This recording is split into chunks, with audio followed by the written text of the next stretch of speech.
Good morning, gearheads. Happy Easter to the Thumpers, and happy 420 to the Tokers. And welcome to the Blind Mike Project. Make sure you go to blindmike.net for all Blind Mike links. On today's show, we get some Cumia on WABC in New York and Opie in a backyard in Georgia. Brendan Schaub appears to violate a federal judgment. Tim Dillon has some interesting friends. Terrence Howard is confusing as always. And Tony Hinchcliffe is having flashbacks. And now, your host, a man who would never sacrifice his son for an Easter egg hunt, Blind Mike Geary. It's true. Are we good? It sounded a little choppy. I was hearing sounded like we were buffering or something. Oh, well, it looks good on my YouTube here. All right, as long as we're good. Hello, folks. Could be a short one today. We'll see. I'd like to make a request of the people because on a slow news week, I like to go to my muses. You know, my Coach HPs, Alec Baldwin, Joe Matarese, the guys that really inspire me when there's nothing going on. And these fuckers don't post anymore. Coach HP barely ever posts. Matarese never posts. So if you guys could submit some new people for me to look at. I'm taking applications. Please send my way. Reach out to me. Message me on Patreon or Twitter or Instagram would probably be the three best options to message me. And I'm looking for some new inspiration here because a lot of our guys are letting me down, boring me. So some new blood. Yeah, we need some new blood. Even like I go to GD Fenderson and he's still tremendously untalented, but it doesn't inspire me the way it used to. I need something to light a fire under me. I like even just maybe one-offs. Like I liked doing Joe Gatto last week. It seemed like people enjoyed that. So they loved it. Even stuff like that. Feel free to send my way because this week I was just feeling a lack of inspiration. So yeah, Mike, these people are much like cockroaches. When you shine the bright light upon them, they disappear right under the fridge, and we never hear from them again. So I know I'm noticing that with Woke Dad, our friend Yes. Woke Dad, who's. It can't be a coincidence that he started acknowledging me and Carl and is suddenly posting less. So when I used to look for pictures for Woke Dad, you'd put Woke Dad in, and it took a while to sort of like get to him.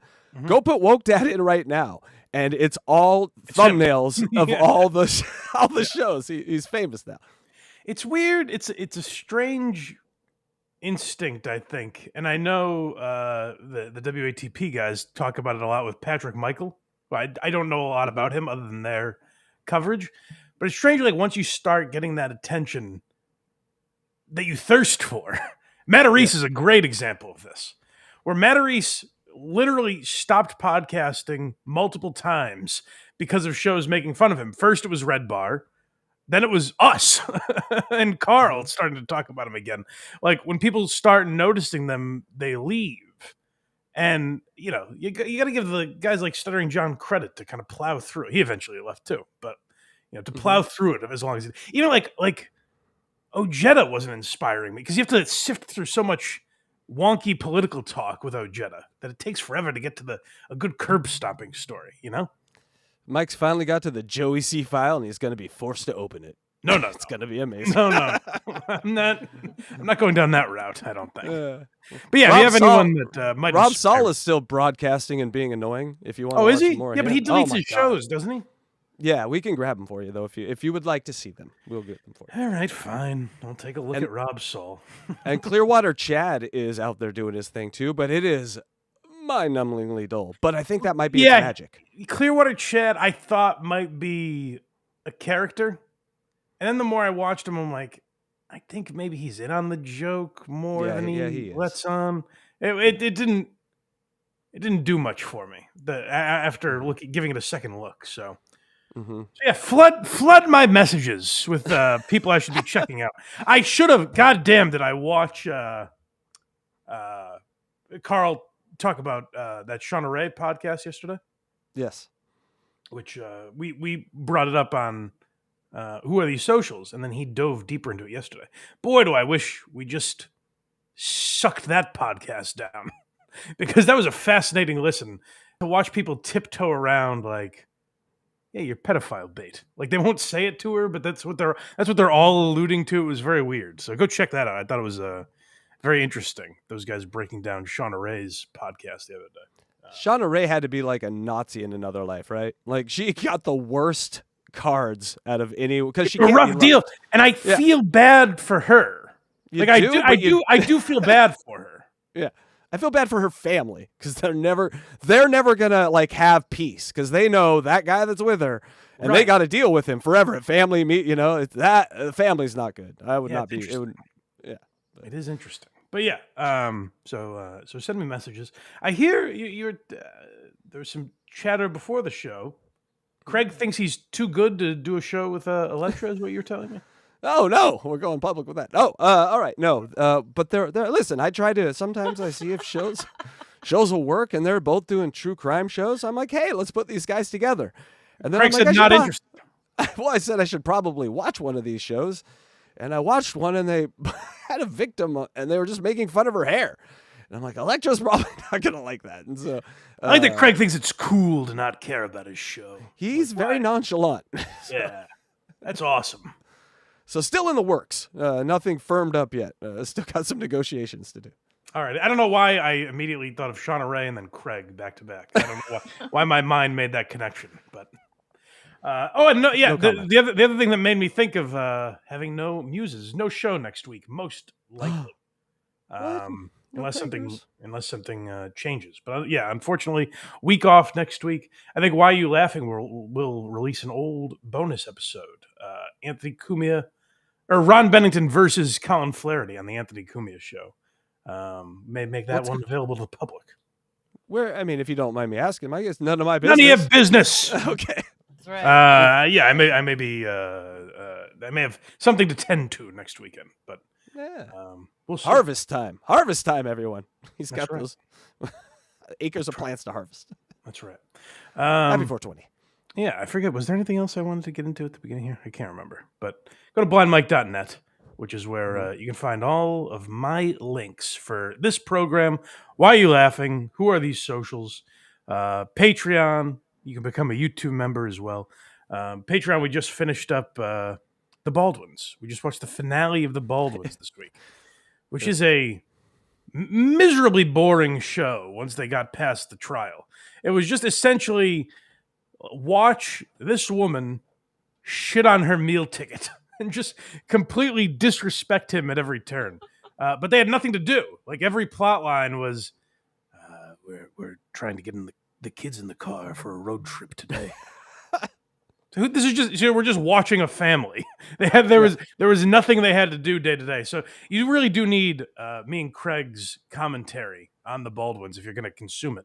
But we just wrapped up season 1 of them. We'll see if they get a season 2. I doubt it. I didn't hear a lot of buzz around the show, but we'll see. How many episodes did they do? Like 5? 8. Yeah. 8. Okay. Yeah. And I heard it was probably 5 would have been probably about right, I think. This is probably like a 2-hour movie. But Hilaria has been like asking all her celebrity friends to help get the show extended, is the rumor out there. So really? She wants it to keep going. Alec probably like, well, that was good, that was fun. It was a good 2.4 mil for Alec, and he can close that chapter of his life, I think. That paid the lawyer for me, gunning down people. So we're good. We're back to even. Can we just move on? That'd be great if they kept doing it without him. Like if he declined. Her and the kids. Blur him out when he's on camera. He has to call him Mr. X, like Robin used to call her. So go check that out on Patreon, blindmike.net. And go to hackridethedemon.com for these two ragamuffins. Or Hackride Studios. Both work. And djelectrify.com. Yes. Where would you like to start today, Mike? I want to start with what I thought was going to be big news. I said, boy, Timmy Dillon, buckle up, because you're about to be the center of attention for a week. And I don't think anyone really gave a shit, which I think is kind of a nice sign. But I thought this was one of the greatest comedy special trailers of all time. And I think it's a good commentary on where we are as a society. I thought people were going to be incensed. I thought this was going to be a week of news coverage. But it turns out it was not. So we'll get into it. But you've probably seen it already if you're watching this program. But we'll play Tim Dillon, the special trailer for Tim Dillon's Netflix hour. It's a pile of fucking ash. I don't care if it has a view of the ocean. You podcasters think you've inherited the kingdom. Hold on, I'm gonna have to call you back. Whispering in ears, swaying elections, spinning the truth like it was cotton candy, when in fact, you're nothing but a bunch of clowns juggling boner pills and hair tonic. Frank Underwood? I thought you were dead. I'm as dead as John McCain. He is dead. I don't know why he's been so fixated on specifically playing this character. Like every time he's come back and made a video, it's always, let me be Frank. And you'd think, but I guess that's his like connection to relevance, where he's like, the last time I was relevant, I was Frank Underwood. So I desperately want to play that character again. It's funny that I kind of appreciate that he doesn't run away from it. He's like, fuck it. It is pretty cool that I'm in a Netflix trailer. The one thing I did say, me and Craig talked about this a little bit as we were stalling on the last episode of The Baldwins. We touched on this. One thing I'll say where it's not like Kevin Spacey, it wasn't like cancel culture, you know? I mean, people do in general rush to claiming someone's either guilty or innocent. So I guess from that perspective, you could put it under the cancel culture umbrella. But Kevin Spacey is accused of monstrous things. So it is interesting psychologically for Tim Dillon to kind of be the guy that brought him back to some sort of acceptance, like some kind of mainstream thing that people are all right with. Because it made me think of Chris Rock talking about OJ, where on the Chris Rock show, they had an idea to do a sketch with OJ where it's just build up. Like, we're finally going to ask OJ the real questions. And it's just Chris Rock asking about like the Heisman and his 2,000-yard season. Like, they just keep talking about football. But Chris Rock eventually said, like, I didn't want to be the guy that brought OJ back. I do think it's funny that if you listen to what this trailer is, Tim Dillon's kind of shitting on that idea in itself. So I think that is a smart move. Like, by bringing Kevin Spacey back, the trailer's talking about how podcasters and people on social media will do anything for attention. So it is meta commentary on itself in that way. But I don't know. Like, it's a weird thing with Kevin Spacey. It's like he was found not guilty. So what do you do? You're right. Do you allow him back? Yeah, Mike, we're a forgiving culture. We like to build him up, tear him down, and build him back up again. But it is interesting that he only does this character. Like, I know, it's every time it's Frank Underwood. I mean, imagine if he came out like, I am K-Pax. Like, he just does no other character. He just does this character. It's the weirdest one was when it was Frank Underwood being interviewed by Tucker Carlson. Yeah. Oh, that was it was Tucker Carlson talking to him, but he's Frank Underwood in the video, which was very weird. It almost made you feel like he plays this at home. Like at home, Yes. he plays Frank Underwood. Yeah. So but I was texting with the Warthog about it, and he said, "Do you think when Kevin Spacey got the call from Tim Dillon's people, he hung up the phone and looked at a non-existent camera and did a Frank Underwood speech?" Well, you thought I was gone forever. He was already in the suit, Mike. He didn't even have to change. He was just sitting there. He sits by the phone in the suit. I've been expecting you. Yeah. I knew they'd call me back. My ignorance, I meant Herman Cain. He's also dead. Dean Cain. To be honest, I don't know. Well, it doesn't matter anyway because I'm back. Dean Cain catching and that's why I shrapnel need in you this to for no go on reason. your little podcast and say this. I don't do political endorsements. I think you're going to do exactly as I ask, Mr. Dillon. DoorDash orders made from inside a 5-star steakhouse. While at a hotel in Milwaukee in 2023, you called a Taco Bell just to talk. And you once paid $6,000 to have a Carvel ice cream cake overnighted to a theater in Norway and then returned it for a refund because it wasn't Cookie Puss. Jesus Christ, Frank, I'll read it. But first, you gotta plug my comedy special. Oh, Jesus. It's good. I filmed it in Austin. I don't care if you filmed it on Mars with Elon Musk. I'm not here to help you. These photos you gave me, I've posted them all. I'm on the internet. We don't have blackmail, we have content. We're all demons from hell. You You son of a bitch. There is no limit to your duplicity, to your pandering, to your shameless and desperate desire to cling to relevance. Like, I do think it's very funny that he's having him on saying, like, I'll do anything for relevance. That's why I'm bringing Kevin Spacey back. I think it's a very smart way to do it. It's meta. Yes. You are... I'm what? My kind of bastard. You have my endorsement, Mr. Dillon. Well, I appreciate that, Frank, and I read ads for Morgan & Morgan Law Firm. I'm sure I can endorse the Daily Wire's new musical. It's really good. Oh, that was my favorite line in the whole thing. It's good. Which network And it's is also funny, like, you forget he is a goddamn good actor, Kevin Spacey. Yeah, you get trapped in it. You're like, wait, is this the president? What's going Yeah, on? you forget he's not Frank Underwood. In fact, now when I hear him talk in his normal voice, I'm like, that's not the guy. Why is he doing this accent? Yes. comedy special on Netflix. You foul, lonesome, evil little cockroach. But I love it. I keep wanting to say, like, credit to Netflix. But again, like, if you think Kevin Spacey's guilty, maybe not credit. But whatever it is, like, I do appreciate Netflix allowing that, given the fact that they use that knock is Kevin Spacey. Like, you forget he started the idea that Netflix has original programming and everything. That was House of Cards. And Netflix sloppily killed him off in that show and everything. So it's all weird, and I expected there to be more talk around it, and there really wasn't. I even watched a bunch of Tim Dillon's podcast appearances. Some of them were recorded before the trailer came out, so he didn't want to spoil it, so he couldn't talk about it.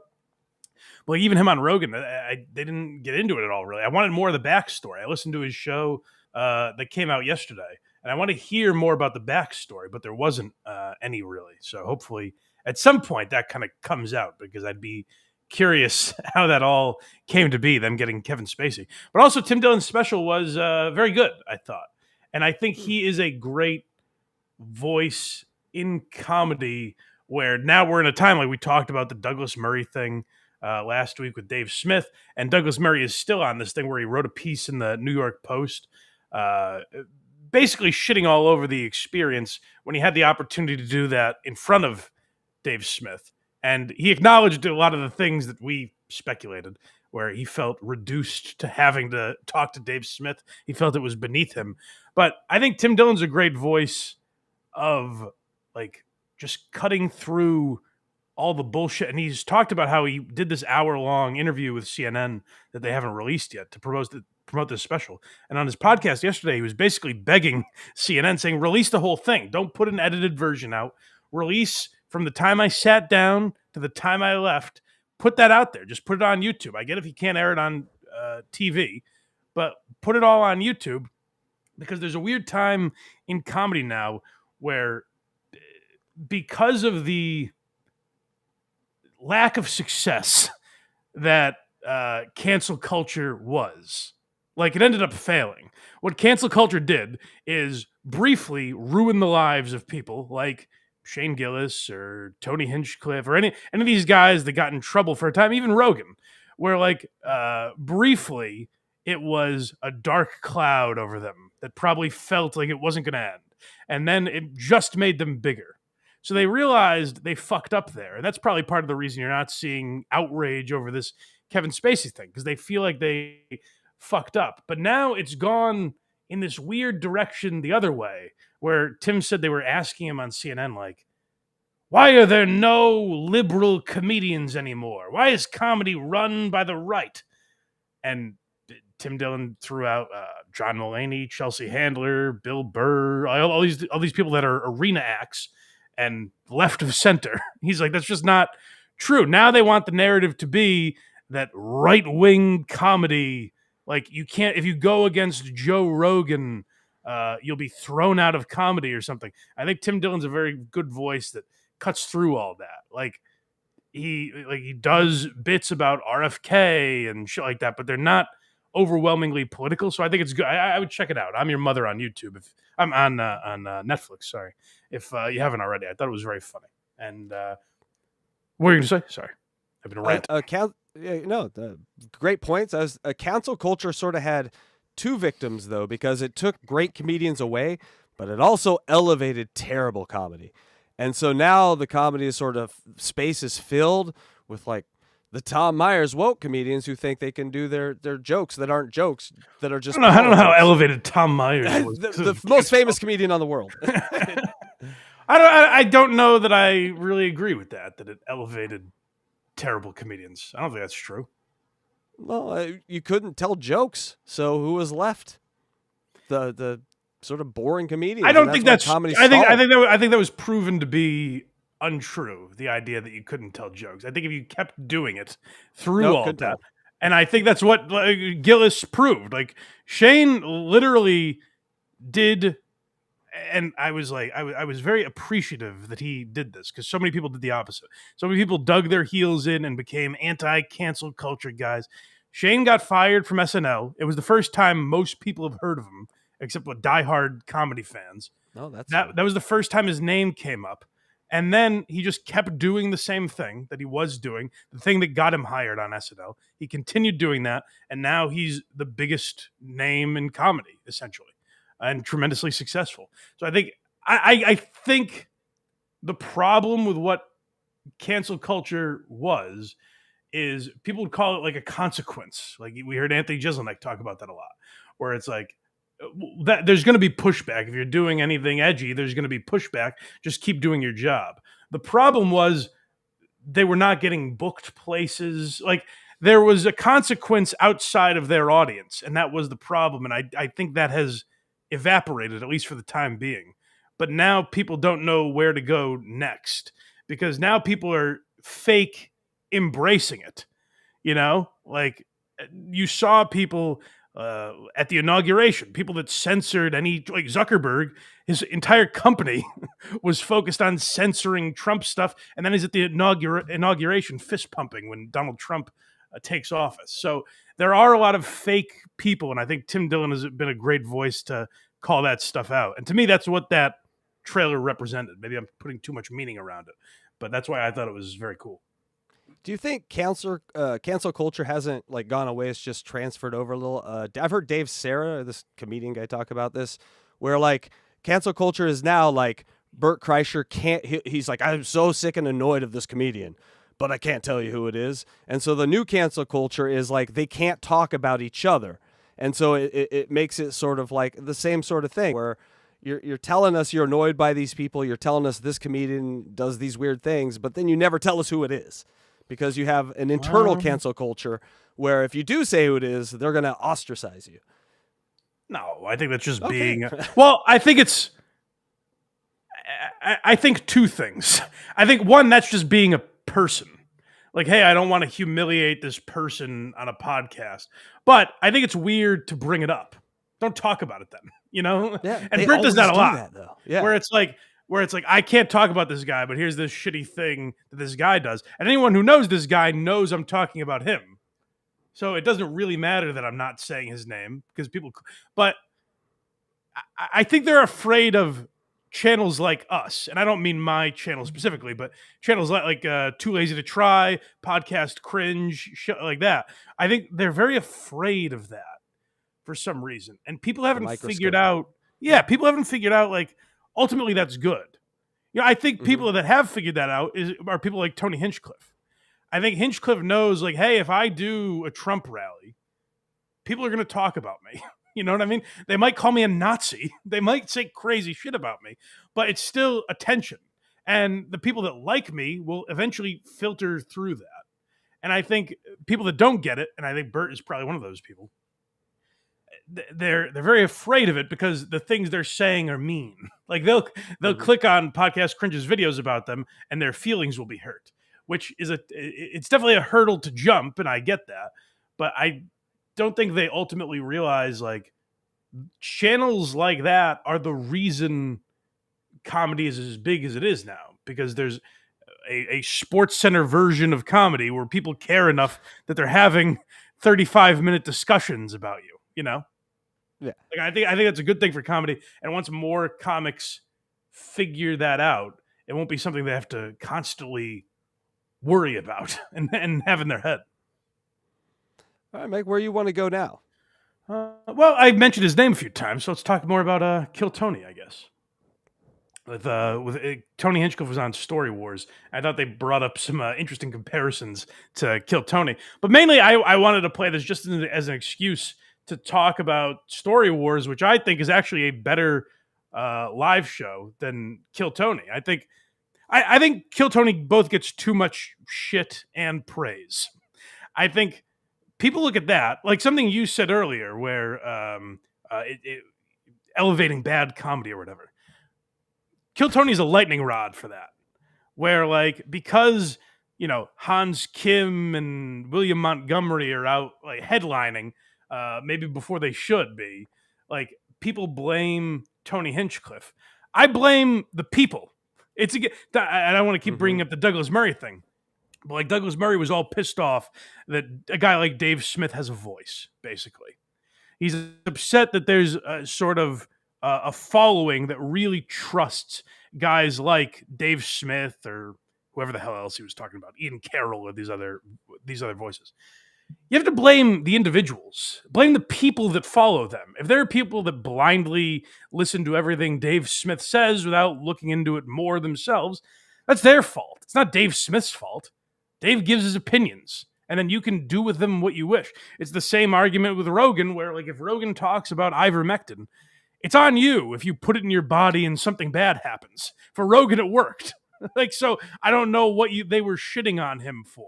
And there's a lot of that with Kill Tony, where it's like people are mad that it's successful because they don't think Cam Patterson is funny, And I think that's a weird thing to be mad at.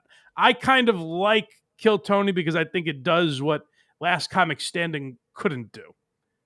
They figured out how to give comics a platform that are unknown to kind of promote themselves, and you're able to learn about them through the interviews and all that stuff. Like Tim Heidecker did a parody of Kill Tony. I thought about playing it on the show this week, but ultimately I was like, me criticizing this would be too nitpicky because it was kind of funny. Like there's a true element to the stuff that Tim Heidecker hates about Kill Tony, but a lot of it comes from, as we talked about last time with Tim Heidecker and Tony Hinchcliffe, a lot of it comes from jealousy. They hate Tony's attitude, and Tony is very smug and hateable at times, so I get that. But they hate that Tony has this massive ego and now has the success to match it. And people are very jealous and bitter about that, but ultimately it is a good live show. All of that to say, I think Story Wars has surpassed it. I think it's actually a better live show, but Tony Hinchcliffe was a guest on it this week and made some funny observations. Holy shit. This is a very, very exciting panel. This is a crazy panel. I'm very excited to have all of you guys on competing on Story Wars. There's maybe a new Story Warrior crowned tonight. I love the fact that you guys finally took my advice and started a show with a format and tables and red microphones and buckets. This is very exciting, really smart. Wow, did not think about the buckets. When does the cat make a noise exactly? If you take too long to tell your story, then... But I'm going to bring out the angry West Hollywood bear. Lewis is the angry North Jersey bear. Yes, I am. Jay is bread ban. Oh shit. But there is like Star Wars is a very cool thing, and it's not like if you don't like the thing about Kill Tony where it's elevating these people that just come on and think saying like retard deserves a laugh. Story Wars is very different, where it's like established comedians and you kind of get to know them through these stories. It's actually a very cool show. And me and the old lady, if we're in on a Friday night, that's become our go-to programming every week. So and it is funny because like there are comparisons like Tony's making, and obviously he's being funny with it, but it is like a totally different thing than I've seen in comedy. I think it's weird if you walk in and you're expecting stand-up. Like that happens sometimes where they can tell the crowd doesn't quite know the show.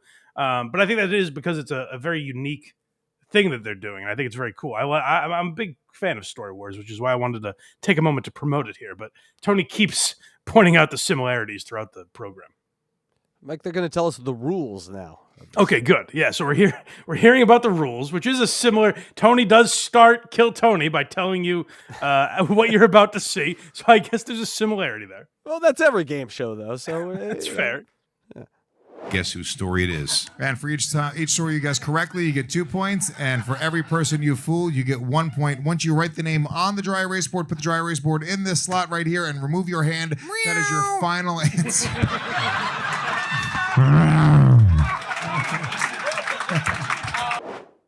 Someone also pointed out that when you do a good job, you get a book, which is also very much like Kill Tony.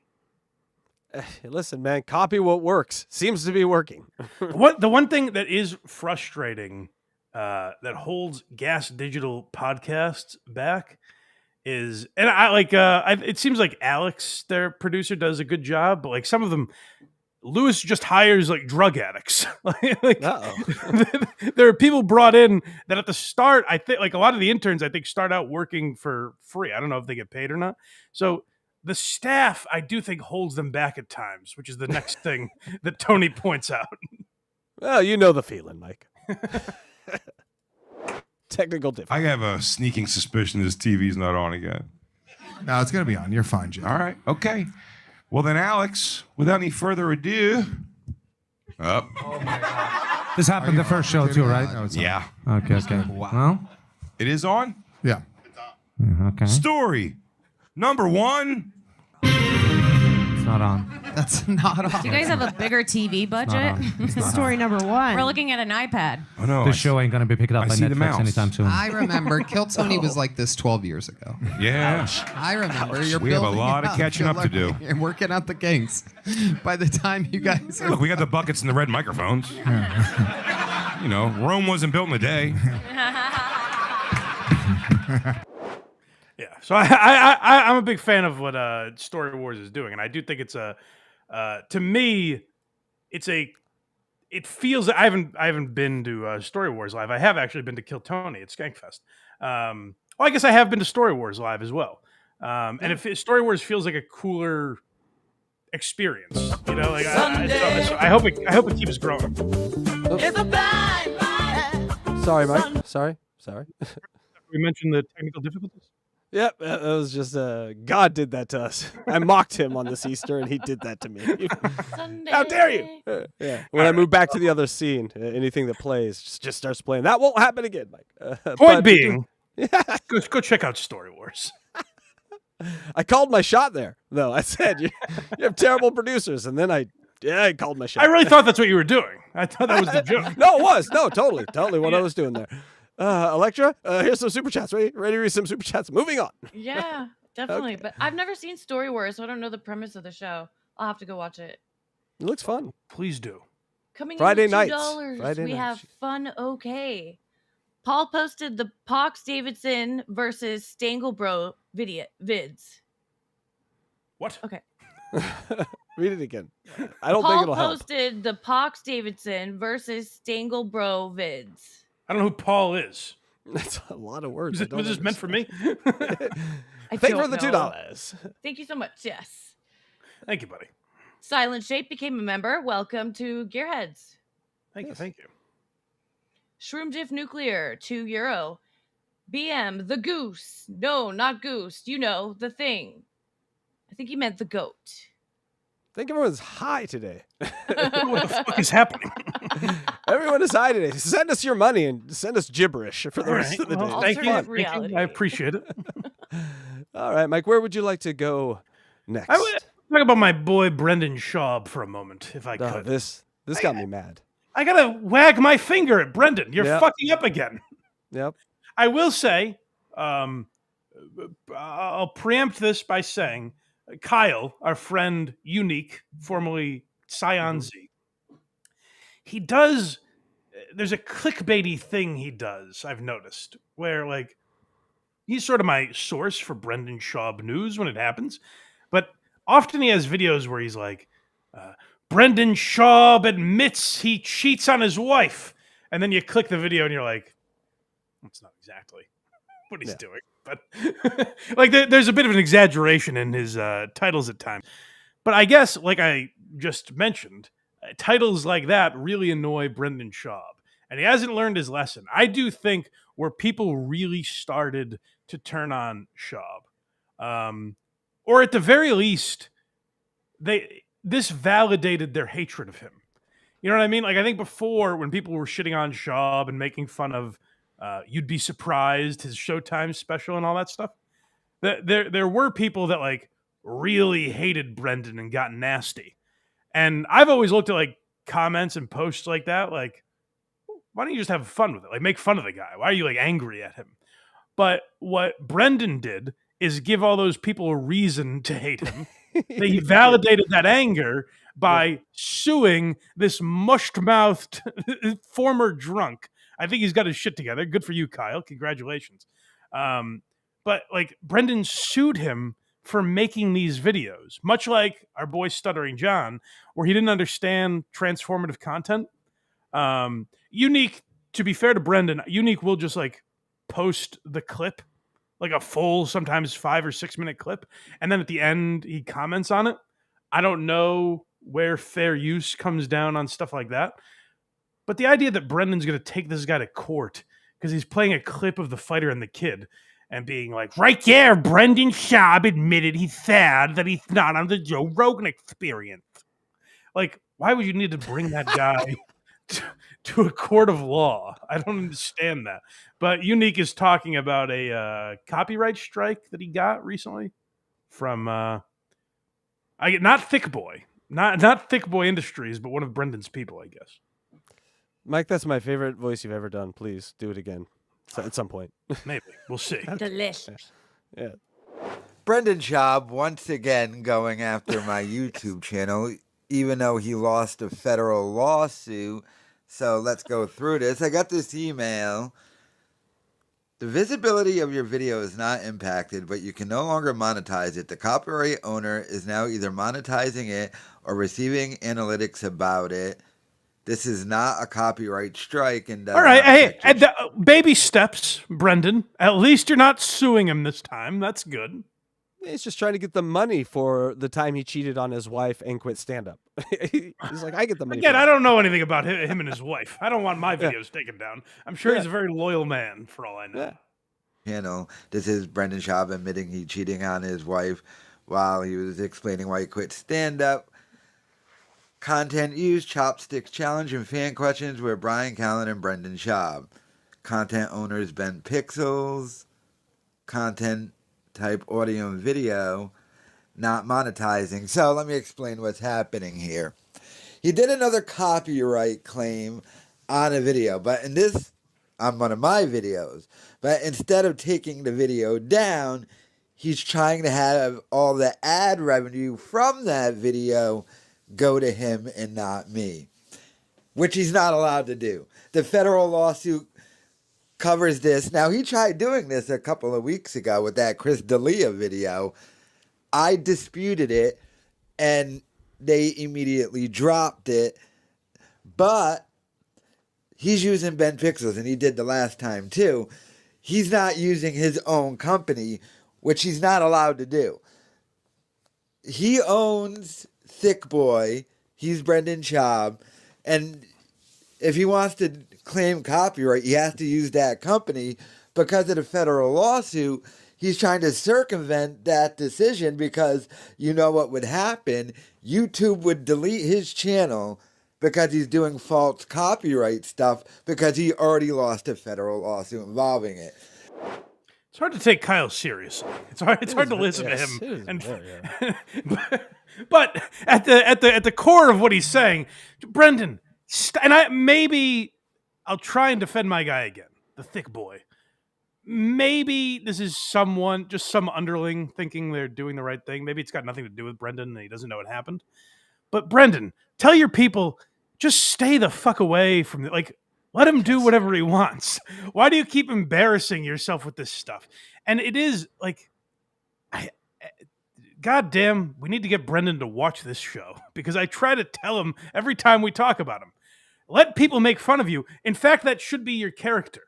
Like, Brendan should be the big meathead, the big dumb meathead that people can make fun of. But if you go too far, there's always the knowledge that he could rip your head off of your body. Like, that's a unique character in comedy. There's no one that has his level of athletic ability and strength, but can be made fun of. So allow yourself to be the punching bag for once in your goddamn life. And by the way, Brendan, if your marriage is so fragile that your wife could go to YouTube and hear this guy go, I think Brendan is having relations outside of his marriage. and if her reaction is, what? This must be true. Kyle is saying it.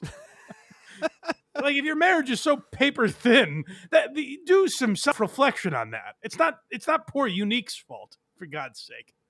So when I saw that, and again, our boy Kyle has a tendency to exaggerate and look over some facts as long as it just shits on Brendan Schaub. So I don't know how much of that is accurate, that it is all Brendan Schaub entirely behind that copyright claim. But Brendan, just tell your people to stay the fuck away from this guy. That lawsuit is still going on, by the way. Like, that is the thing where, as much as I try to be like, hey, Brendan got a lot of shit and he didn't take it well, and but he doesn't deserve all the hate he's getting. He should be mocked. You should mock him with fun instead of hate him. But then I always remember that he's dragged this mush-mouthed poor schlub, a word he can't say, just through legal bullshit for years. It's been 5 years, 6 years, maybe. It's been a long time. Who is this Lispy guy? That is Scion Z, is what I used to know him as. He now goes by Unique, but his name is Kyle. He lives in Rhode Island, and he actually, to his credit, the videos aren't always like the best produced or anything, but he is the first guy whose videos I saw where I was like, oh, there's an audience for people that care about like news and comedy. Because like I first found him when he would talk about when Opie and Anthony broke up and were really going, there was a lot of bad blood on Twitter and everything. Kyle was a guy who was covering that every day. And so he's the first account I saw where I was like, oh, people do give a shit about the thing. Like, I thought this was just a thing I nerded out over, where if I made videos, who would give a fuck about them? But guys like Kyle showed me the light. So he was one of the first in this field, if you can call it that. Some people in the chat are saying, are recommending him for one of your new characters. We need new characters, and then this guy shows up with that voice. It's like a match made in heaven. Yeah, but I like Kyle. We love Richard Ojeda. That's true. That's fair. Yeah. But Kyle's he's making good points. He just can't get out around his own fucking sloppy mouth. He's got a big tongue. Something's going on in there. Mike, where to next? You want to talk about this Terrence Howard thing? Yes, this is well. If you understand, I have no idea what. I was going to say, can you give me any background on this? The background was that he's going to release a documentary that tells like the horrors of Hollywood and like the baby blood, like everything you think is true. And this is like the trailer for it, but it has nothing to do with it. And what is he responding to? It sounds like what is he responding to? The hate, the people that basically science that comes out and looks at his stuff. And okay, so this is about 1 times 1 or whatever the fuck. Basically, yeah. So all his stuff was put through just like AI, and they immediately found like easy mathematical mistakes, not even like math mistakes, like 8 + 5. They made simple errors. Oh, we're shocked that his math was wrong. But it's here's the problem about making fun of Terrence Howard's math is like it was very funny. We did a segment when he was on Rogan talking about 1 times 1 and all this stuff. It was very fun to be like, hey, he's a fucking idiot. But at the end of the day, I don't know enough to dispute him. No, I'm very stupid, and he at least sounds kind of like he knows what he's talking about. That's so his magic trick. It's hard for me to call him an idiot. Well, and that's he dangerous that idiots are talking and sounding intelligent. Oh, that's you sound. dangerous. What are you, Douglas Murray? Get out of here. No, he was an Iron Man, Electra. What are you talking about? He's a genius.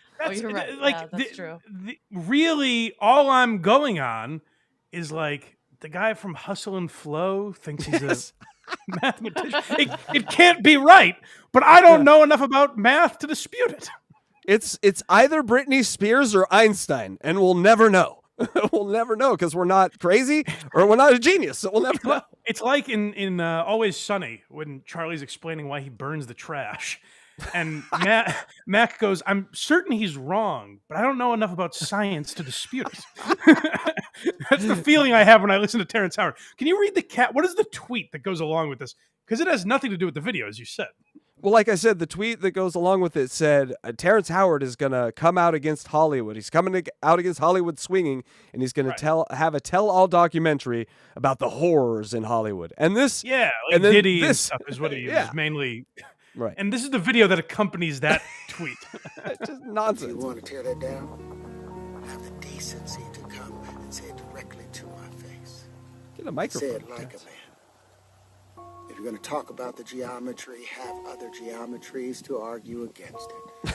I like that this is how everything starts. Like, hey, Terrence Howard's going to talk about the Kansas City Chiefs dynasty. And he's like, if you want to come at me with geometry, like no matter what he talks about, it's this. Geometry would actually fit there. It's the one place this nonsense would actually fit there. That's fair. Talk about the supersymmetry, speak of other supersymmetries that would work against it. If you're going to talk about the white papers, provide your own white paper as an argument to argue against the equations or the conclusions. But we're going to do this respectfully. The video is just a montage of like Diddy fucking Meek Mill or whatever. It's just this guy talking about math. Yeah. Those math formulas going by on the screen as he does it. Diddy's chasing ladies around the house. We'll end in a duel. And I mean a duel, real life duel, where only one person walks away.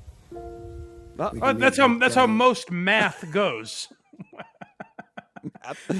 All right, Brett Weinstein, we'll fight to the death. Brett won that duel, by the way. Was it Brett or Eric Weinstein? I can't remember. Eric Weinstein, sorry. Eric Weinstein. Bottles, knives, or books and equations. But we're going to do this like men. So, get ready. I'm ready, Terrence. Very, very confusing. I don't know how Hollywood's going to get it from that speech, but watch out, Hollywood, because that guy's got calculus. I think just every conversation he has, like it's his kid's birthday, and he's like, you don't understand, 1 times 1. We don't know how old you are, because no one will publish my findings about mathematics. Maybe the most insufferable celebrity, and that is saying something. You know? He's insufferable. Or he's changed everything. Again, I don't know enough about math to really dispute. Maybe he's right about all of it. But I don't know why his mathematics are going to expose the pedophiles in Hollywood. I don't get it. You make a good point, because if this was a time traveler from 1,000 years in the future, this is exactly how they'd sound. We wouldn't understand any of it, and it'd just be gibberish to us. I kind of wanted, when you sent me this video, Terrence was on Patrick Bet-David's podcast a couple weeks ago. Oh, Jesus. But again, I'm like, I don't feel right listening to him just talk about math and being like, what an idiot, right, guys? When deep down, I don't know if he's wrong. He just sounds crazy. Yeah. You need to listen to that one with ChatGPT open and just be like, tell me the bullshit, ChatGPT. And anyone that passionate about a topic automatically sounds wrong. Like it makes me think he's wrong because he's so passionate about it. But he did leave, like, the fact that he left acting and he left multi-million-dollar deals and stuff, that is why people still kind of listen, because it's like, well, he did sacrifice some part of his life to be crazy. So we should listen to the crazy. Get kicked out of acting? Well, you know. Asked to leave, maybe? Well, he got asked to leave, not come back for Iron Man 2, I believe. Okay. Because he was doing geometry on set. Replaced by Don Cheadle. Yeah. What was there a controversy? I don't know the story of that. He was just like hard on the set. But he was on Empire after that. That was after Iron Man. Right. I think there was some like scandal with him and some domestic abuse. No, please get that right. God damn I'm not 100% sure. Let me double check my facts. Recklessly speculate. That's always good. I will say where he might be a genius, where he might be a real genius, is if he was like, what if I act really crazy? Yeah. As if I'm like one of the great, I don't even know the term, mathematicians, I guess he would be, of all time. Then people will stop talking about the fact that I have a micro penis. Like no one will talk about that. Does he have a micro penis? I didn't know that. Allegedly, yes. Oh, I believe those are the rumors. It's So all making sense now. It's kind of like how they say there's a conspiracy theory that says Disney made Frozen so that if you Google like Disney Frozen, Walt Disney's frozen head stops coming up. Yes. It's kind of like that. Whereas like now if you Google Terrence Howard, micro penis isn't in the top 10,000 things. The 1 by times 1 equals 2 makes so much more sense now. It's actually enormous. Doesn't fit in a room with my math. Yeah. That is amazing. That's Dennis Rodman level when the lady fell from the roof in the divorce proceedings with Carmen Electra. Or he just said, no, the lady fell from the ceiling, ended up in my bed. That was in court. It's on the transcripts. I am very excited though that once we get through an 8-part series of him begging us to believe that 1 times 1 is not 1. Eventually, we might hear some juicy gossip about P. Diddy. So it's all worth it, I guess. Yes. All right. Terrence crossed off here. Where are we going next, Mike? What do we have left? I forget. Anything other than Anthony, Jim Norton, and Opie? Yeah, we just got the Opester and Anthony's new partner and new station. Well, we'll start with Anthony and Jim Norton. This is just a fun walk down memory lane because if you're watching this show, odds are you've already checked out Jim Norton on Anthony Cumia's WABC show, which airs every Sunday night. But Anthony flew up to New York, and he mentioned that he may do this, I think he said once a month. And he said even if he has other guests in, I think it's going to be kind of an open, a standing invitation to Jim Norton. Because this really did feel like old times, having Norton in studio. And right out of the gate, you can tell how important Jim was to that show, which they'll talk about. But Anthony, my one criticism of Anthony is that when he hosts shows like this, it feels like he feels as though he has to be a host. You get very hosty, formal, uncomfortable energy that Norton breaks immediately, and then they were just off to the races. Oh, yes. It is the Anthony Cumia Show. It is Sunday night. I am actually here live in New York City. I'm beside myself, I think they call that. You hear what I'm talking about? Where myself. it's like he feels like he has to host. Yeah. It's not quite comfortable. Where is that what they call that? Beside myself? It could just be like, hey, Jim Norton's here. Get right into it. Well, this is all the shit that Opie would do, right? Where he'd just sit back and like Opie steered the ship. Yeah. So yeah, it's a different role. You should get an AI Opie, just that does. Well, I the mean, but nonsense. Anthony's been doing his own show for like 11 years now, so he's used to it. Mm-hmm. It might be too like the actual being on radio, kind of like firms you up. You're like, oh, we got standards. You know what? I say I'm criticizing that, but there is an element of that I still do like. Like I like the radio feel. Like I've listened to. Do you know who Steve Summers is? On the West Coast, you probably don't. He was an overnight WFAN guy, New York sports talk radio, and I love him because he's such a dork. Like he has all these little radio things. Like he does the catchphrases. The way he gives the time is very funny. Just the way he intros everything. There's a romance to old radio. So I start off saying I'm criticizing it, but part of it I do like it. I do kind of like preserving that old school radio feel a little bit. There was a guy out here that we'd get a lot from Chicago called Jonathan Brandmeier, who was very much the same way, just wacky morning zoo guy, but had a little Howard Stern in him. And that limitation of radio and the FCC stuff really made you be creative. Yeah. So I love that shit. All right, back to Anthony introducing. This is actually happening. I'm doing broadcast radio. I'm in New York City, and I have one of my favorite people here as a guest tonight. I thought he died in 1945.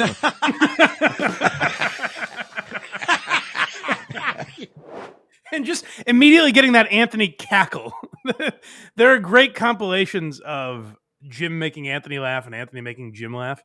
And just hearing that Anthony, like, hysteric laughter, it just felt right. It was a nice warm blanket that felt good. And then, like, these two were pretty much, it was just like old times. They told some old stories. They talked about current news topics. Anthony had sort of a segment they kept kind of weaving in and out of about old people in Hollywood that snapped and killed their wives.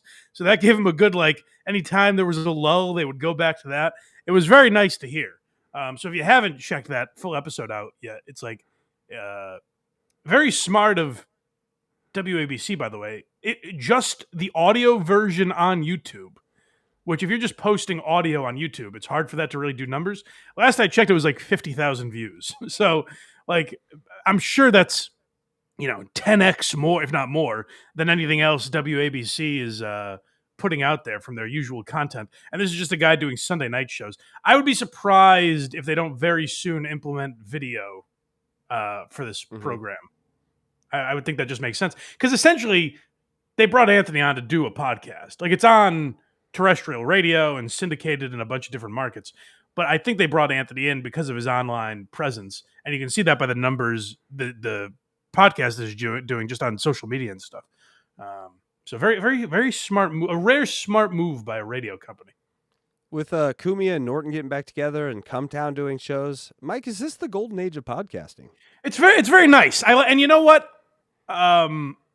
Craig says this all the time, where Craig is always like, "Oh, I wish they would just do a podcast together." And that's a very popular sentiment. I think every time I've seen Norton do a live stream that he does with his wife, people constantly ask, "When are you going to do a podcast with Anthony?"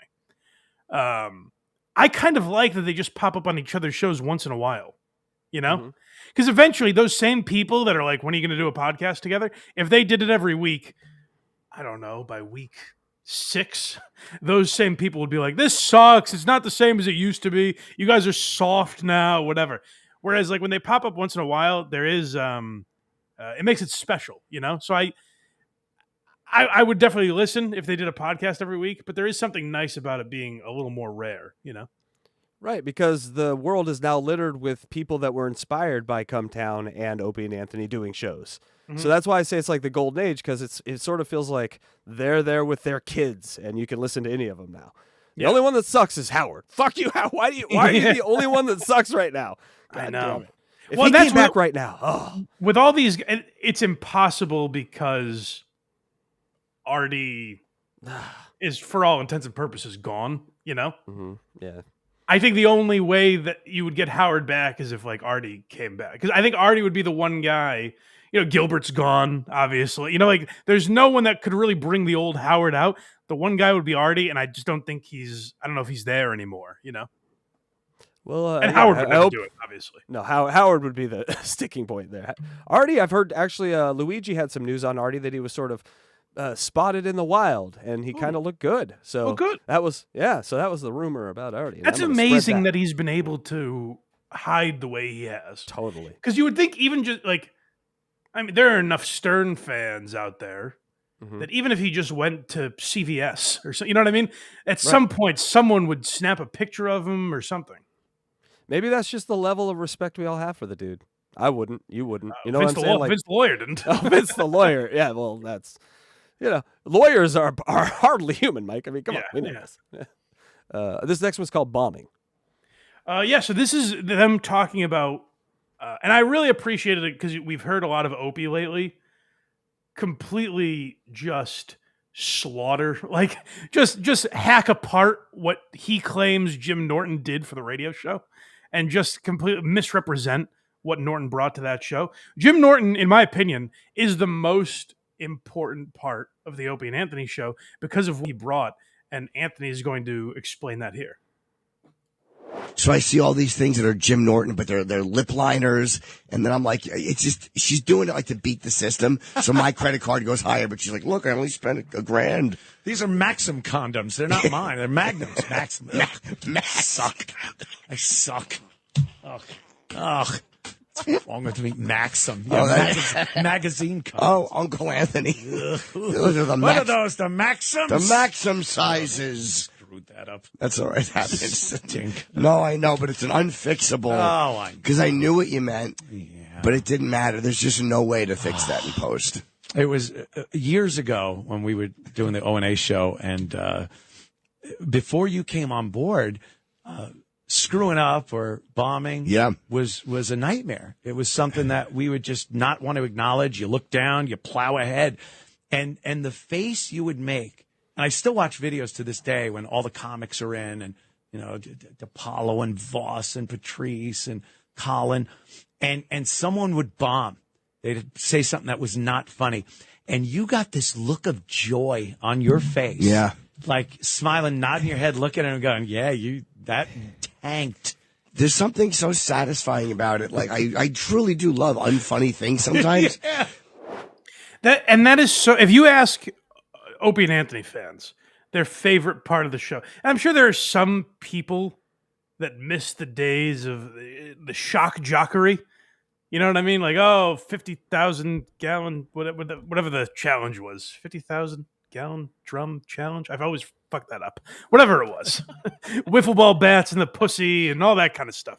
I'm sure there are people that was their favorite, but the people that like stuck around, especially till the end, I think the consensus would be your favorite part of the Opie and Anthony show is the relaxed ball busting, that it was just kind of a casual conversation. It felt like you were hanging out with your friends and just incessant ball busting. You couldn't get away with anything. And the comics that came in there, whether it was Patrice, Colin Quinn, Louis C.K., Bill Burr, there are a lot of guys that became big. And this is where I say the Opie and Anthony show might be bigger since it's been off the air than it was while it was on the air. Because when Patrice died and then Bill Burr started to explode, Louis C.K. started to explode, at that time there wasn't the just sewer of content that existed on YouTube. Back then, if you searched Louis C.K. on YouTube, one of the first things that would come up would be, Louis C.K. talking to Donald Rumsfeld on the Opie and Anthony show or whatever it was. Like Patrice in particular, like when people searched for Patrice after he died, the main thing you would find was the Opie and Anthony show. And those two things, the casual ball busting environment and the comics that were brought in, that's Jim Norton. So for Opie to have this revisionist history where it's like Jim didn't add anything to the radio show, I regret hiring Jim Norton. It's just so silly. And I appreciate that Anthony always points that out, that Jim was the one that started the environment of, if you tell a joke, and Casey, how many radio shows are like this, where it's like if a joke bombs, there is no bombing in morning radio because the rest of the crew will go, Mike, it's what I have this for. Exactly, yeah. Have real hacks who will do stuff like that. But Norton was the guy that brought to that show, like when a joke would bomb, he'd be like, the fuck was that? Like Norton brought that vibe to Opie and Anthony. So I really think, like, if you like the Opie and Anthony show, I think you have Jim Norton primarily to thank, and obviously not solely him, but I think he did bring those two big key factors to the show. And it's so disappointing when you hear Opie just not get that at all and think he built it. Up next, we got a little E-Rock talk. This was a great part of that appearance. I actually love that E-Rock went in there because it did really make it feel like old time. I don't know who produces Anthony's show. I don't know. I assume there's someone in the booth live there in New York, but they don't know that. They were never going to turn to that person and start shitting on him the way they do. E-Rock gave them this kind of point that they could keep coming back to and shitting on when it was needed. And it was like it was like a nice old robe. It was very comfortable. Yeah. Where is E-Rock, by the way? He just disappeared. I don't like it. He disappeared after we were asked if we want pizza.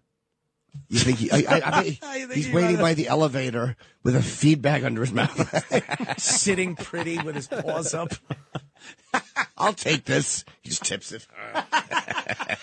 It's just open the box. It's just eaten crust. No, he'd eat that too. Yeah, of course. Who am I trying to kid? We'd be like, "Where's the box?" You see a little piece of box in his mouth. Well, actually, no, you wouldn't.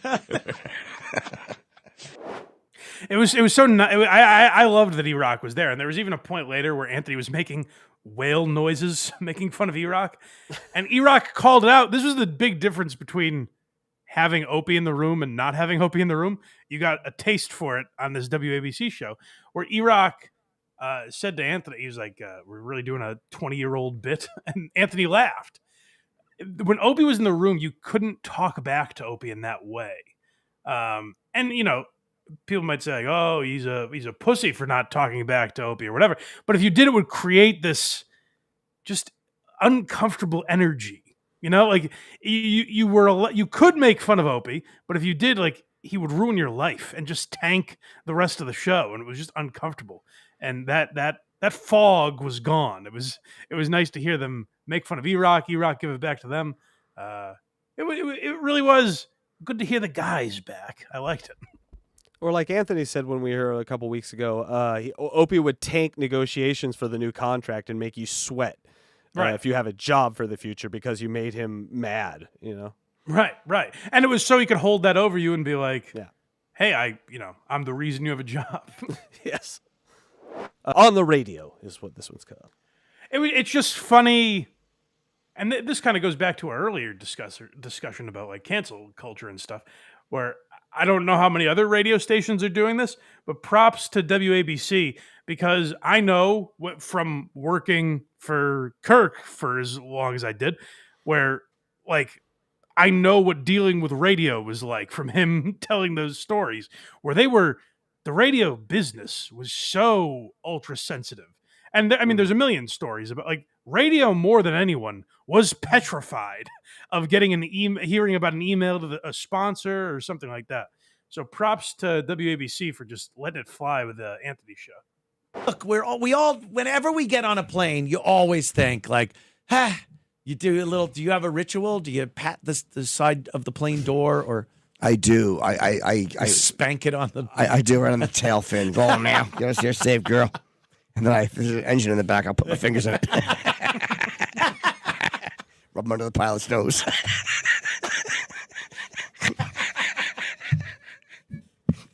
Hey, you made it every time, so I guess it worked. I sure did. Whatever you need to do. Just hearing them having to work around FCC guidelines and shit, it was fun. And it's something you kind of hinted at it earlier, where like, when Howard moved to Sirius, a big criticism was like, well, now you don't have to be as creative. You don't have to skirt around certain words or anything. You're just going to curse and be completely dirty. There's something to be said for that, you know? Yep. I also think being completely raunchy and filthy can be funny. So, like, I don't mind having no restrictions. But there's also something to be said for, like, I always point to with Seinfeld, how on NBC they did an entire episode about a masturbation contest and never say masturbate or jerking off. You know what I mean? Like, they had to find ways around letting you know. So we all knew what they were talking about, but they never come right out and say it. And there's an art to that. Like, it is at times more impressive. I'm not saying it's funnier, but like what Jerry Seinfeld or Nate Bargatze or Brian Regan, like clean comics, what they're able to do is technically more impressive. Again, I'm not saying it's better, but like they're working around something. There are obstacles that they're avoiding, so it inherently makes it more difficult. So there is, because of podcasting, you've pretty much been able to say whatever you want, with rare exceptions. Not that rare for a while, but you know what I mean. With exceptions, you're pretty much able to say what you want on podcasts. So it is nice once in a while when people put that hurdle up that they have to get around. It's a degree of difficulty thing, right? Like just in like, say, Olympic diving, you know, I'm going to do this dive. It's harder. And so your score might be lower, but because it was harder, your score is actually higher. And so I think that's the kind of thing. Mike, we got some super chats here. Well, let's hear them. And then we will get to another man from the Opie and Anthony show who had a reunion with an old friend. So we're talking about Opie next. I found his reunion to be less inspiring. It was. I'd like to go swimming in that pool, though. Electra. Yes. We have a clarification here from Fun OK for $4.99. Paul is Paul from Opie and Jim, Sirius From XM. All right. He posted Opie versus Jim fight video. Ah, okay, gotcha. Now he is posting Stengel, Pete Davidson feud stuff. Good. Oh, Why are nice. you laughing, fodder? He said. Yes, I will check that out because people have been asking for that. Maybe it's this guy that's been asking. But people have suggested that as a bonus. Why are you laughing or something? That's a good idea. I will watch that and send it over to Craig. Nice. Rick from New York, $4.99. I called Rocco yesterday to say OJ calling you bland Mike is enraging because a man in his 50s getting high for 3 hours is riveting entertainment. I didn't know. Is he still doing that, OJ?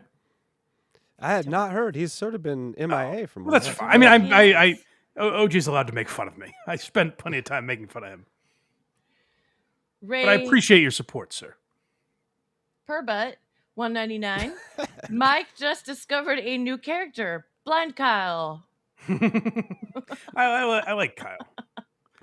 He does. Blind Kyle's a good voice. That's up there with is Alec good. Baldwin to me. Yeah.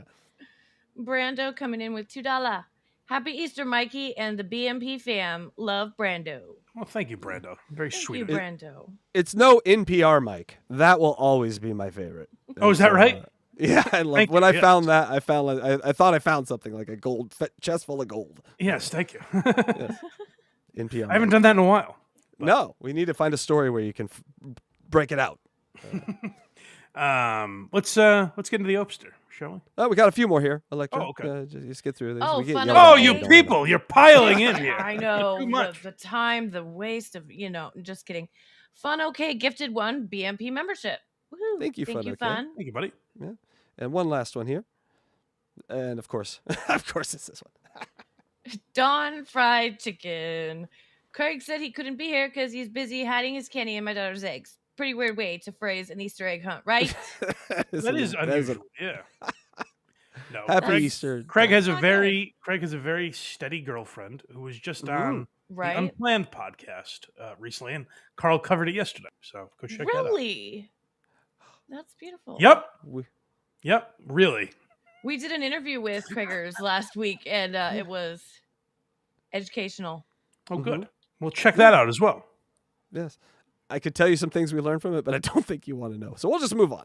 I kind of do, but we'll save it for the end of the show. Mike, I asked him how long ago was it since him and his new girl did a sexual We won't save sexual it for position. the end, I guess. All right. I have many.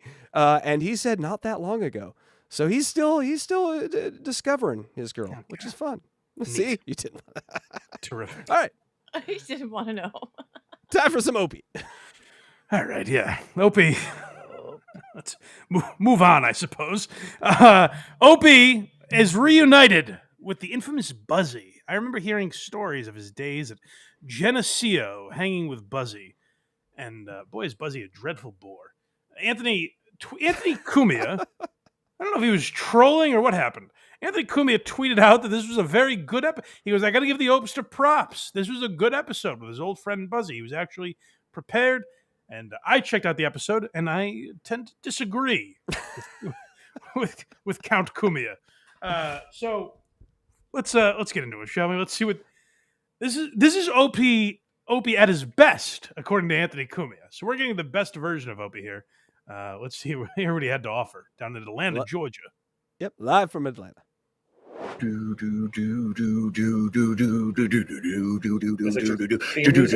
doing my theme music. Okay, you gotta help me. keep going. I don't know what the song is, though. Sounds really good. Wendy does that too. It's the only other person I know online that does that. Just sits there. Yep. Do. Just make up beats. Oh, okay. Yo, I make up beats for the kids. What's up, everyone? Good morning and welcome to my little live stream. Casey, every time I come in here, Casey, you're playing some sort of rap music. Would this fit into that genre? Are these dope beats that Opie's dropping? I did not hear anything associated with a drum. It was doops to doops. Those aren't drums. It's literally the work of a retarded person. Like, he just starts his show going do. America. Retarded people can get rich here. It's amazing, Mike. No, we're not 500 feet above the streets of New York City. No. We're in Atlanta, Georgia. Home of the what, Buzz? Home of the what? Home of the Braves. Home of the Braves. boring. Yeah, but you got like. He says, and Opie does this with the guys at Gephardt's too. Do my work for me. Yeah. I've prepared nothing to say. Let's put you on the spot. Home of the what, Buzz? Home of the what? I don't fucking know. I don't know where you're planning on going with this stupid intro. Home of the what? Home of Atlanta citizens. What do you want from me here? Buzzy's gonna have to do a lot of work. I was about to say Buzzy's not a broadcaster. He might be. Yeah, because Geneseo was a broadcasting school. No, I'm legitimately. I'm not. I don't know if he's in the field or not, but he may work in TV or something. I'm not sure. I think TV is what he worked, and Opie lets us know that they were different than their college friends. Oh wait, well, I mean, so different, man. They were really cool. Yeah. Home of the Buzzy family. Home of the homos. Thanks, great. Hey man, what? Trump is president now. We can bring all that. Hold on. Go back.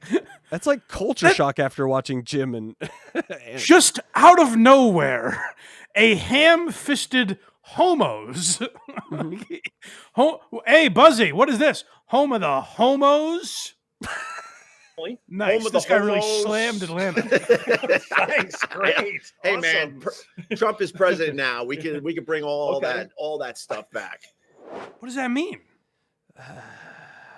we can say homos. I can call Atlanta gay because Trump is president now. Opie, you know what? I think if you did that 2 years ago, you would have been fine. Still, I don't think anyone's coming after your YouTube channel. You're probably all right.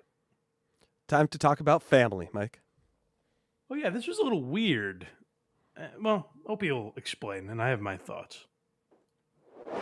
But I'm down here for my sister's kid's wedding. Whoever it is. Did I say that right? Wouldn't that be a nephew? My nephew. Thank you, Buzzy. That's Some why I need freeloader. you here today. Opie's acting like that's some strange, where it's like my aunt's half brother's cousin's wife. Like it's some bizarre relationship. He's like, man, did I even say this right?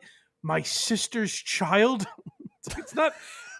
It's a pretty close relation. That's not that absurd. Man, what am I even doing here? Who knows their sister's kid? Who even is related to that person? And he's a brain surgeon, but he's not. You would think a brain surgeon would go, oh, maybe I shouldn't get married the day before Easter. Nah. So I'm actually down here by myself representing Brain my surgeon doesn't family. give a fuck that it's Easter. Brain surgeon's smart. Most women want to get married in college football season. Brain surgeon is a football guy. Easter is such a forgettable holiday.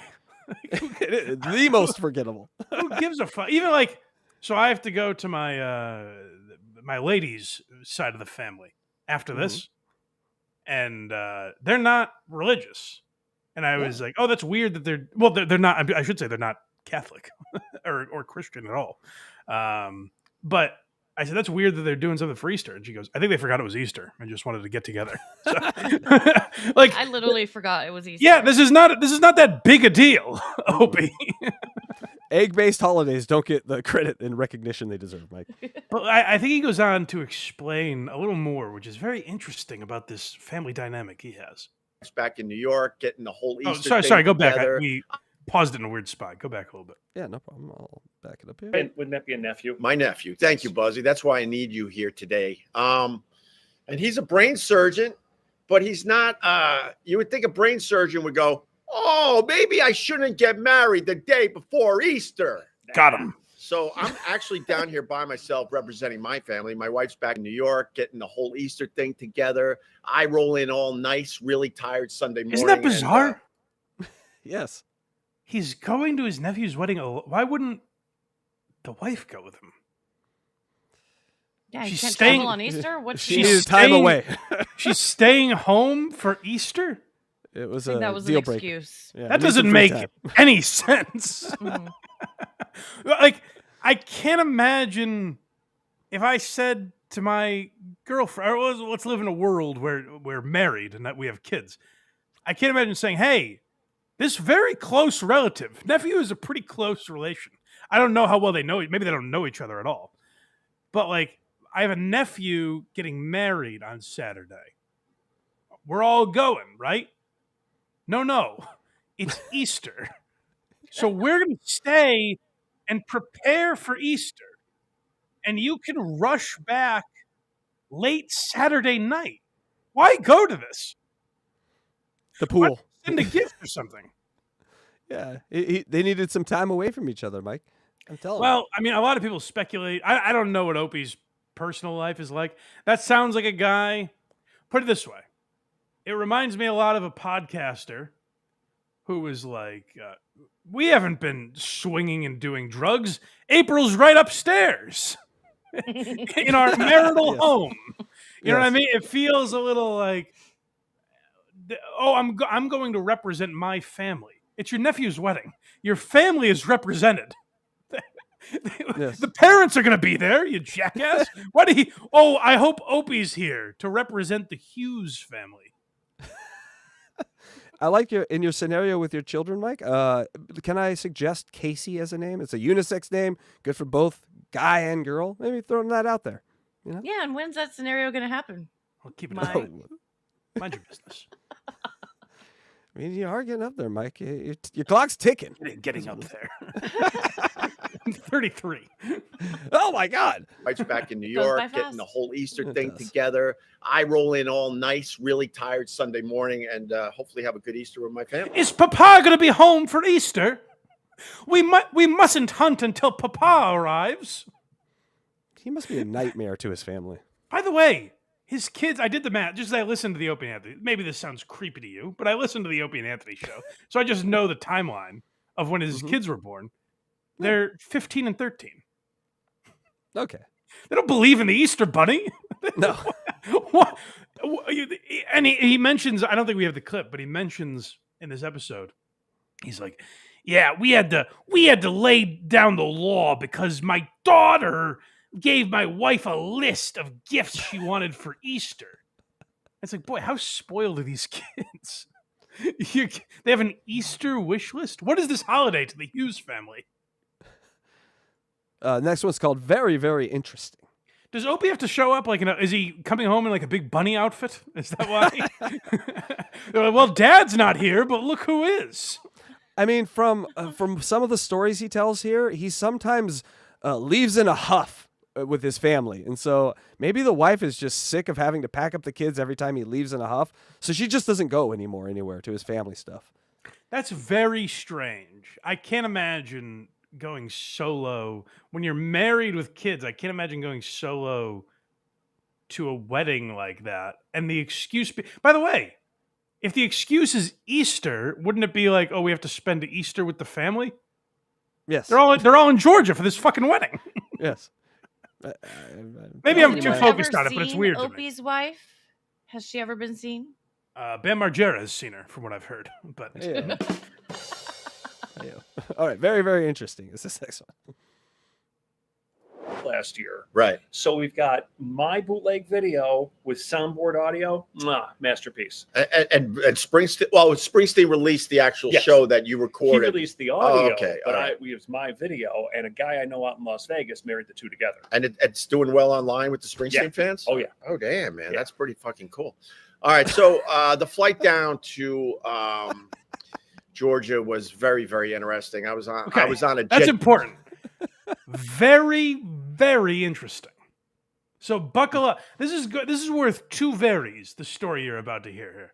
This is a man who has such little going on in his life that he advertises this as very, very interesting. Buckle up. So the flight down to Georgia was very, very interesting. I was on a JetBlue flight, and Already about interesting. 15 I gotta tell you, minutes when you say blue like that, I'm intrigued. That's not the regular way to say that. So already I'm like, boy, this seems like a wacky flight. That is not the regular way to say that. JetBlue. That's how you know a guy with a lot to say. When you have to emphasize the first words out of his mouth are begging for your attention. I mean, the home homo thing was a little too on the nose. So blue is a little, Yeah, home of the homos. Is Atlanta notoriously gay? What did that even mean? Not that I've heard, but maybe Opie has a different view of it. We're approaching Atlanta. There's a guy either one seat behind me or two seats behind me, and he is in He's having a medical situation, and I'm thinking the guy's This was literally so having a interesting heart- that Opie didn't bother to remember the details. This is very, very interesting. The guy's either behind me or who knows where he is. By the way, when I'm on a flight, if there's a guy 2 seats behind me, I barely notice that guy. I can't really hear what he's doing. I'm just in my own world. Mm-hmm. Am I crazy? No, I barely notice the people next to me, Mike. When I'm All right, let's Yeah, see we what all this have guy did. headphones on, and we don't listen. It's called noise canceling, Mike. I apologize for continuing to interrupt, Opie, because this is very, very interesting. heart attack or a stroke. He was gurgling like,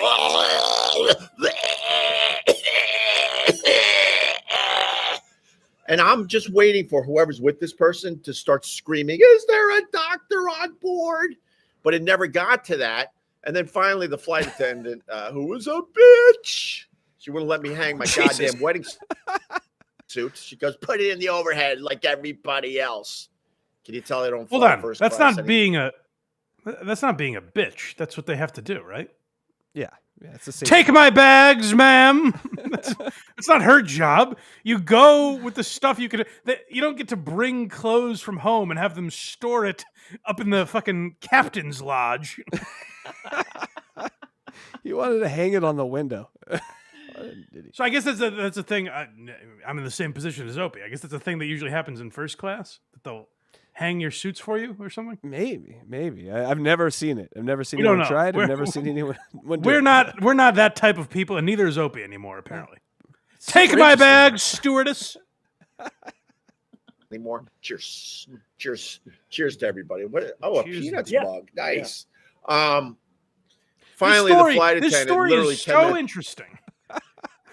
This is a very, very interesting story. It's so interesting that Opie was distracted by a Charlie Brown coffee cup. This story was so gripping that the sight of fucking Linus kicking the football distracted Opie. He saw words. He had to read it. He's got some sort of tism. He's a tistic guy. He has to read the words he sees. Peanuts mug. Nice. Finally, the flight attendant, literally 10 minutes up. She goes back there and she goes, "Do you need medical assistance?" And I'm thinking, well, if he did, it would be too late by now, right? And then it turns out he was. He's not dead. No, that's how it works. If you just cough once, you're dead, Mike. Call the morgue. I guess Opie's saying the guy puked or something. Yeah. This woman he's said, about- "Do you need medical assistance?" Well, this bitch had the nerve to walk up to a man throwing up and saying, "Do you need medical assistance?" I can't imagine what else she's supposed to say. All right, put him in a body bag. Let's toss him out the door. This bitch saved his suit from being vomited on by putting it up. It would have been in the projectile would have gone all over his suit. He should thank her. I can't imagine what Opie is like when he doesn't agree with how he's been treated by a civilian, like an airline flight attendant. I can't imagine the fucking nasty attitude he gave this poor lady. Pretty sure he's the original Karen. He is Karen. He has some of those tendencies. Yeah. He did have a Karen haircut at one point. I've seen pictures. And then it turns out he was power booting. That's him fucking puking. Geez, that was foreshadowing in your day. Well, that's what I'm getting at, because now I'm cursing this guy. I'm like, yeah, oh my God, now we're all going to get sick. You're just power booting in the seat, two seats behind Boy, me. you know what? Anthony used to say this, and obviously I wasn't there, so I didn't know about it. I thought it was something Opie talked about on air. Maybe it was off air. Because I've heard Anthony mention this. Opie was petrified of sick people. If he's ever around anyone sick, he always said, "Oh, you're gonna get me sick. Don't come in if you're sick." He was always freaked out about that. He thinks because there's someone 2 rows behind him, like he's gonna die now. Mm-hmm. He goes the part of the story we don't have is later in Opie's day, he power booted. It's like, but then he was fine after that. It didn't really make any sense. He's a fucking 60-year-old frat kid. I'm sorry to keep interrupting this. This is very, very interesting. It is interesting. With the noises I was hearing, I'm like, there's no way this isn't getting all over the place. There's not enough bags for the amount of crap that was coming out of this guy. So I was annoyed. I got off the plane and and my dear friend Buzzy, who I've known since I was 18. We've lived in shitholes together. We were fraternity brothers together. We were the only two serious speech comm majors at Geneseo. Everybody else took our major to get by college, but I was the radio guy. He was the TV guy. He comes rolling up in his SUV with fucking Buffalo Bills shit all over his car. Now, let me take you back to the beginning of that story, because we're all different people after having heard it. That was advertised. He said, my flight to Georgia was very, very interesting. I gotta start the show with this. And then his story is a guy 2 rows behind me puked. That was the story. That's it. And then this bitch flight attendant asked him, "Are you okay?" Like a real cunt, like just a nasty woman. I'd love to see his outline of his show. Well, I got news for you. It doesn't exist.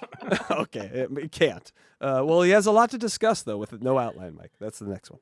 Okay, good. Because the flight was so interesting. I can't wait to hear what more insanity happens to Opie. So here we are in Atlanta, Georgia, for my nephew's wedding. Only a day before Easter. We didn't have ceramic cats to hug you, right? Meow, meow, meow, Jesus. meow, meow, meow, meow. Oh my God! Oh, the sun's coming up. That's Buzzy. nice. Buzzy is almost as good a co-host as Ron the waiter. Yes, these two need a Buzzy show. really adds a lot. He's meowing in the background. The Buzz and Ron Magic Hour. Come over to HACKRIDE Studios. I'll make it happen for you guys. I like that. Yeah, it's an absolutely beautiful day here today. It is absolutely gorgeous, and welcome to Good Friday. I guess that's a thing. I know the Black Crowes had an amazing song. Opie is so uninteresting that he has to act like everything is interesting. He's like, I guess it's Good Friday. I guess that's a thing. Why is that a thing? He's like the word, like if Andy Rooney had no filter. Like if Andy Rooney just everything was like, why are there desks? There weren't always desks. Why? It's like Opie will just look at something and get angry about it. And I guess that's his version of humor. Like, why is it Good Friday? I don't know, Opie. There's a religious meaning to it. I don't give a shit about it, and you don't have to either. He is dementia Andy Rooney. He just walks around and points at things and says, Why? "They shouldn't exist." Why are there sidewalks? What are we on the side of? Well, that's actually kind of a good point if you really think about the It's physics on the of side of the road. But if the physics and the nature of the world, we're just walking upside down on a planet. True. Anyway. That's true. We're really in the thick of it if you think about it. Yeah. Called Good Friday. That's all I know about Good Friday. It's really, really, really interesting stuff, Opie. Like Buzzy has cats. We're in Atlanta. It's Good Friday. There's weather. Like if one of the first 3 things you list on your show is the weather, it's hot today here in Massachusetts. Why did it take me an hour and a half to mention that? Because I don't think it's something you need to give a shit about. Like I don't know why Opie mentions the weather on every stream that he does.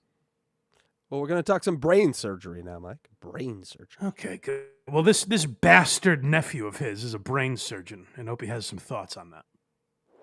But thank you, Paul, for the super sticker. We got Sue Fat giving us a little something. Thank you.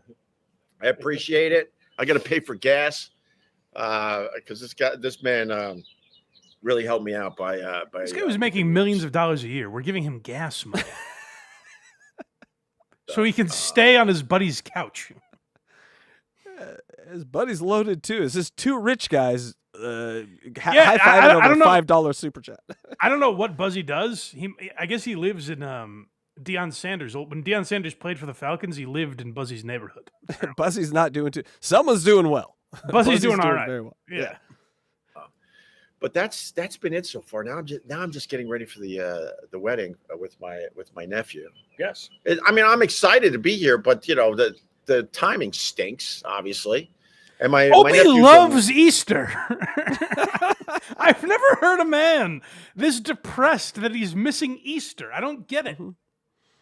Literal brain surgeon. I won't say where he works because he doesn't want to be part of any of this shit. But he literally operates on. Why on would brains. you say where he works? Why would that even come up? I won't say where he works. Oh, come on, Opie, please. I have a natural tendency to dox, so I'm not going to dox this brain surgeon. Just telling you right up front. The sheer odds of this. I need brain surgery, and I was planning on going to Georgia for it. And Opie won't give me the name of this kid. He basically killed you. And he's the main guy now. He's the main guy, so he does all the intricate stuff. I think his hands are even insured, like it's no joke.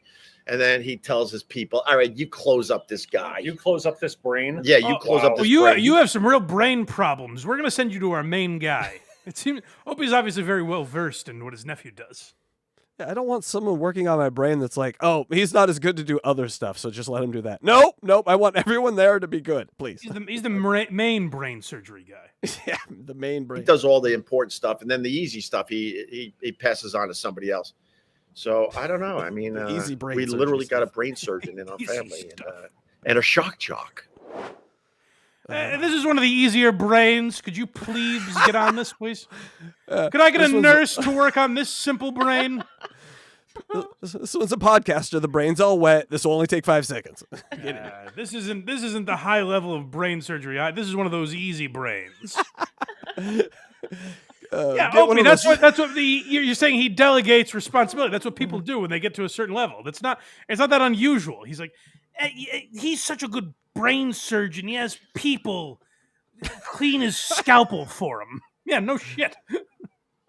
Because of DEI, they have special surgeons. They're like Special Olympics. They bring in and they they close you up. Yeah. This one's called New Band. Oh, this is exciting. This is why I watch Opie, because he has, They're in touch. Opie was spinning records back in the day, and he knows music, this guy. So this is exciting when you get a recommendation on a hot new band to check out. Read my super chat. I don't know where your super chat is, Waiver. Hold on. Let me see if I can find the waiver.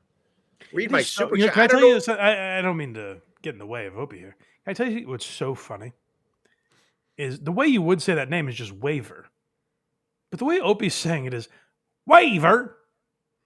Almost like he's got a southern accent or something. It is hysterical when Opie puts that little twist on what seems like a simple name. But Opie, he does these characters. They're very fun. It's complex comedy, Mike. It really is. Because you might think, is there a reason he's doing a southern accent? No, there isn't, actually. It's because he's void of anything else. This is Kaufman-esque, really. Yeah. What we're looking I don't know where you are, Waiver. Oh, here's Waiver. Okay. Isotope's big in Rochester. How you not know that? Because we haven't lived in Rochester in 30 years. Wait, the Isotopes were big in Rochester? Are they big now, though, Waiver? Bigger than ever. Yep. God damn. That everyone's saying I got to check out. Right. So we'll have maybe we'll check it out after the live You stream. know what? Can I tell you what would be amazing? Is if Opie, he doesn't look into who the band is or anything. Or just maybe doesn't know Carl's last name. I don't know. But he becomes an expert on the Isotopes. And it turns out to be the one thing he's like amazing at.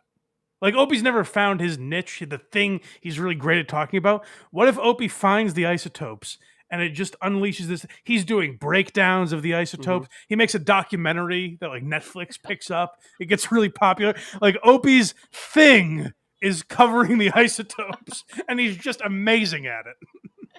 You know, that's funny is the probability of that happening is still more than Carl moving right next to Stuttering John. That I will never understand. How the fuck did that happen? It's really bizarre.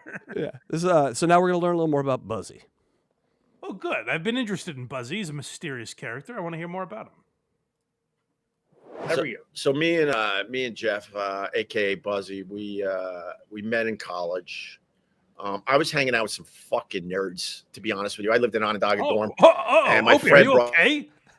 He knows his dorm name. You lived to tell the tale? You were hanging out with fucking nerds and you made it out alive? Good for you, man. I hope you bashed those nerds. I can't think of my dorm name, Mike. I'm racking my brain. I know cannot. mine. He knows his. I don't remember mine either. Don't worry. I don't think that's that weird. I think you're focusing on the wrong part. Okay. Brought me over to the other side of campus. Where were you? Allegheny Hall for the locals. And I was in the dining room or whatever you fucking. All right, now I'm on your side. Why would the locals know? It's very confusing. I don't know. I didn't know when I was growing up. I didn't know the dorm names of Springfield College. For the locals. Locals. There's the ones that get the trading card packs with all the dorm names in them that you trade with your friends. That's unusual. All right, you got me. That was unusual. You got the mess hall, the fucking what was it called back then? The dining hall. The dining hall, I guess. And also, I'm with my boring Give a friend. shit, by the way. And these what two. about a really unique name? Who gives a shit? This is making that vomit story look like gold at this point. What was the mess hall called? It was called the dining hall. Good. I'm glad we clarified. Lunatics come marching in with giant white man afros, fucking just energy for days. That's and that crazy! Oh my God! Did your brain spill out of your ears? Two guys walked in with afros in 1981. That's fucking nuts. What are the odds? Jeff and my other friend Fred, who we went to his wedding right around Christmas, and we've been friends ever since. I was like, I want to hang out with people like that, not you. You gotta leave. And the rest is history. And the rest is history. Yes. And then we ended up. Let me see if I've got this story. Let me see if I've got this story correct. Opie made friends in college, and one day he went to lunch with them, and he saw two guys with afros and energy. And Opie said, I don't want to be friends with you anymore. You're nerds. Hey, you afro boys, can I be friends with you, please? The story doesn't make any sense. I think that's it. That's a story like in a rom-com where it's like I saw them from across the room. And I knew I had to have them. Mm-hmm. That was my tribe. I saw my tribe. It's not how men make friends. Like, no. I saw these guys; they were magnetic. It's not how humans make friends, Mike. I had to make them mine. And then what happened to this poor bastard that was eating lunch, that was suffering through a lunch with Opie, which sounds just exhausting. Opie and his new friend put him in a locker. This poor guy who was clearly doing the heavy lifting on the conversation. Yeah. Opie gets up and he's, I'm not friends with you anymore, nerd. We're up to a familiar relationship. Oh, yeah, this is the one you questioned me on because it was very short, right? It's very short, yes. This is just, I wanted to hear a sentence, and you guys as Opie and Anthony fans, tell me if it sounds familiar to any other relationships that Opie might have. Fucking weather. So who bought the kerosene heater? You did everything. I just rolled in. What does that sound? I play that for Anthony Cumia, please, someone. I want to know if that sounded like anything Opie's done in his past. Where he's explaining his relationship with this guy Buzzy, and he's like, "You were the one who always made sure rent was paid, and I was the cool guy. I just didn't care." And it's like Opie. That's what Opie was on the Opie and Anthony show. Like he would roll in, the producers would prepare topics. He didn't prepare, yet he has this revisionist history of like, I was working 90-hour weeks for the Opie and Anthony show.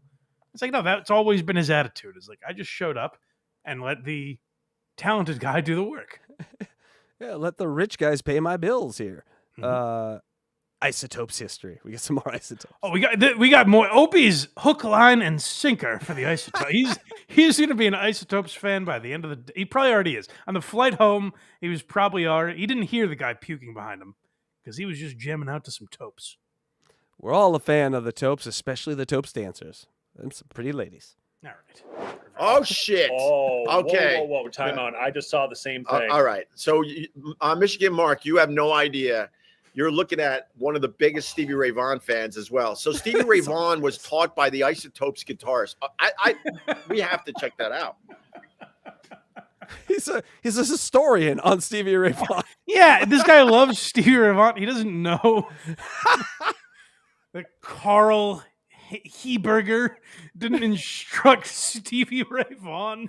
There's like 2 guitar players on the planet that could be an influence of Stevie Ray Vaughan, and he's just going. By the way, Buzzy is from Rochester.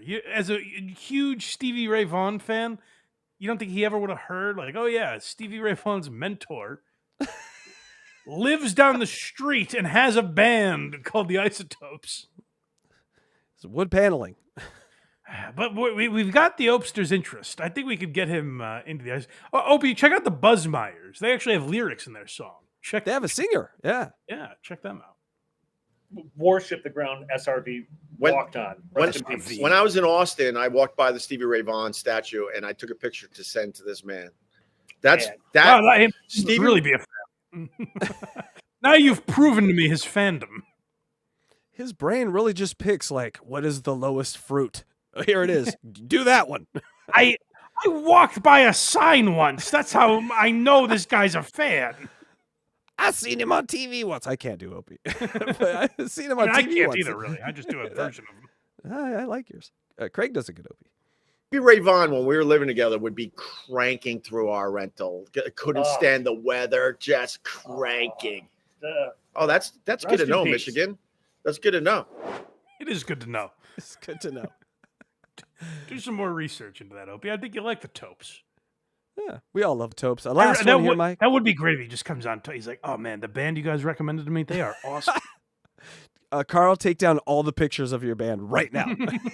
Fool him. Most popular is the last one here. This was, okay. I think this sums up how Opie thinks about the world so well. And it's like when he talks about people in his family having mental problems, like his mom had, I think at least according to him, like real severe mental illness and narcissism and that sort of stuff.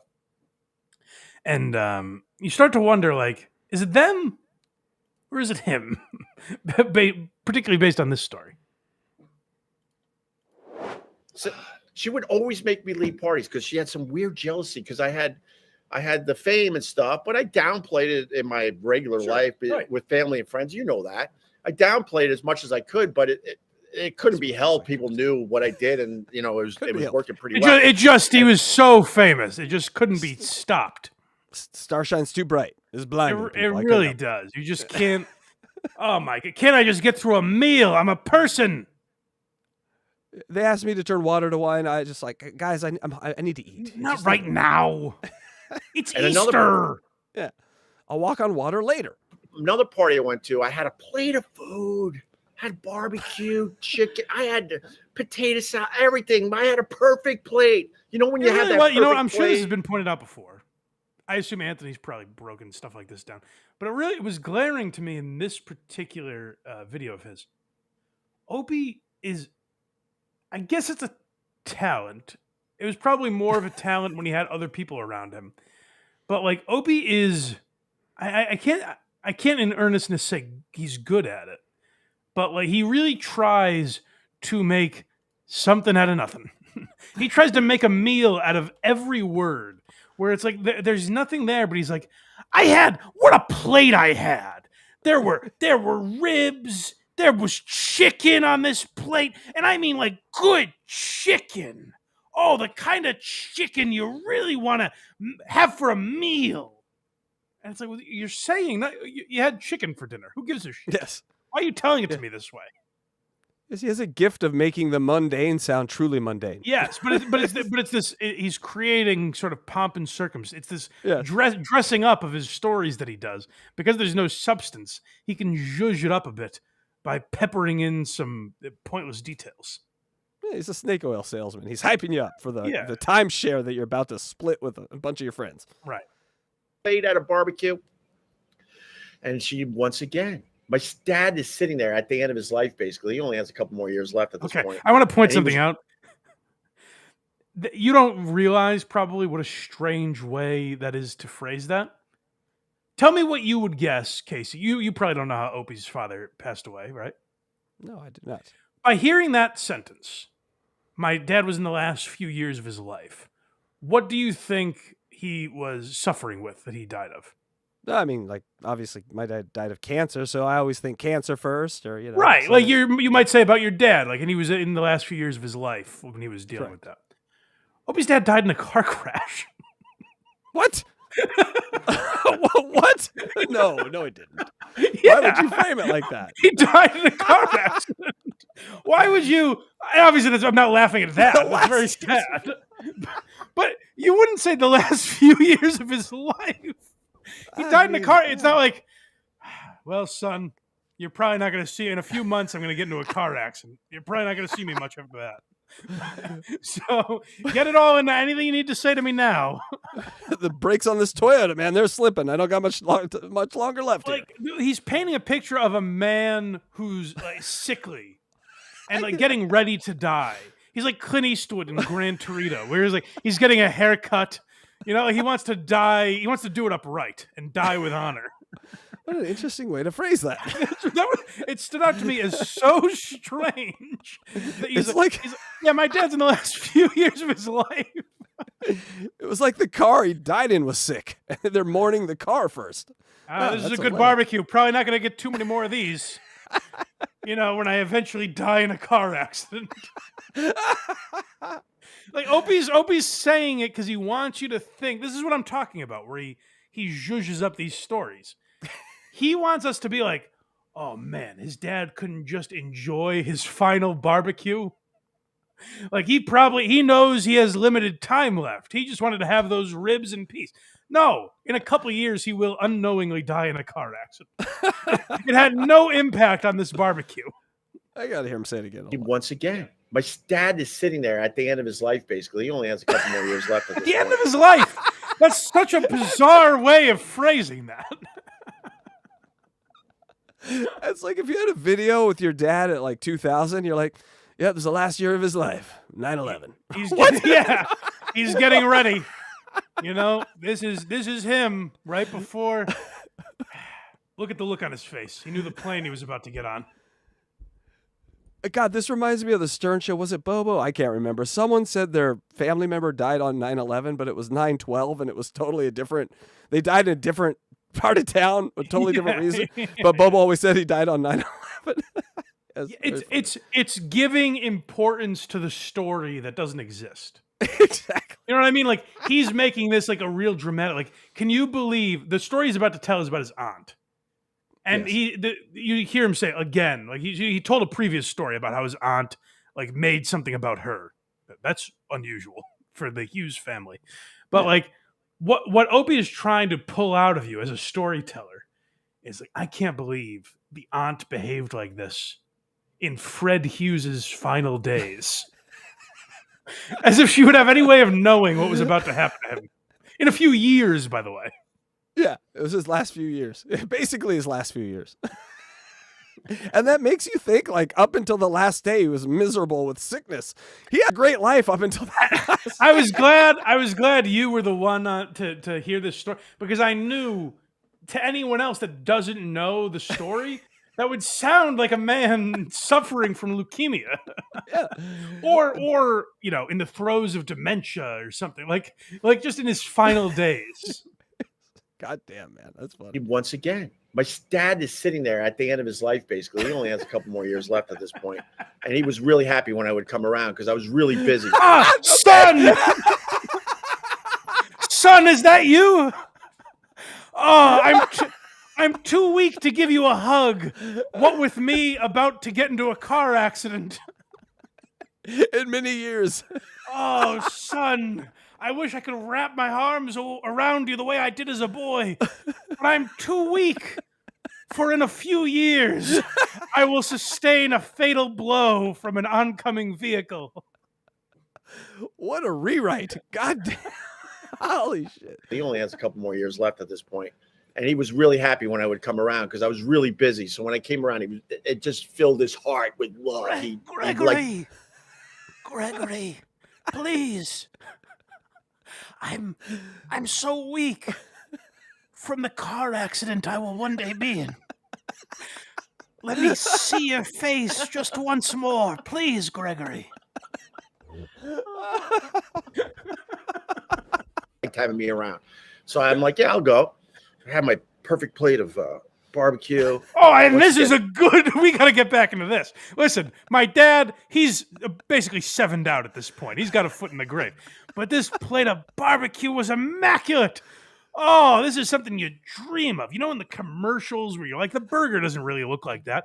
My God, it did on this plate. And she goes, come here.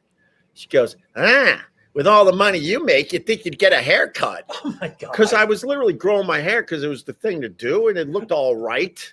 I didn't have to have a real job, right? I don't even say anything to her. I take my plate like this. There's a garbage pail right next to her. I go, I dunked my perfect plate of barbecue in the garbage because she said in front of everybody. Wait, Dad. Whoa. Let me get this straight. This is the most succulent plate of barbecue you've ever seen in your life. You've never laid eyes on a plate of barbecue like this. It's immaculate. It's perfect. The aunt comes up and makes a seemingly innocuous comment about his hair. You know how many people have said, like family members have said things like that to me? Like if you're growing out your hair, they make a comment about it. Oh, hair's getting a little, you could use a haircut. That is such an innocent who gives. Now listen, I don't know this lady. Maybe she just had a nasty way of saying it, you know? Maybe it was just a real bitch way. She was like, you can afford a haircut. So I'm not taking that off the table. It's certainly possible. Opie's response to this is throwing away his own food. Why? He's a selfish brat. But it's not even. This is a story, by the way, about how the aunt made it about her. Right. She goes, "Hey, you can. Oh, geez, all that money. You think you can afford a haircut? You're really getting. You got some extra lettuce up there. You got a real mop working." He throws his food away. By the way, that someone else made him. Someone's sweating over that goddamn barbecue, slaving away on the ribs and the chicken that he's preparing to mow down, and he just throws a perfectly good plate of food away, right? Because his hair was too long. I don't get it. Well, I mean, the aunt had a point. Like, it's very disrespectful to have long hair in front of someone who may die in a few years in a car accident. That's true. We're here in your father's final days. You couldn't clean yourself up? Yes. Your father's... Look respectful. He only has 1,000 days left. Get your shit together. I can't believe you would behave this way when your father is perfectly healthy at this current time, and we have no way of knowing the future. And you threw the good food away. Your father is going to be dead soon. That's disrespectful. We don't know that, but it will happen. None of us know that. Up until the day of, and we didn't even know then. It was stunning when we got the news that he died completely unexpectedly. Yeah. Thank God we had prepared for it for years. But that what a story.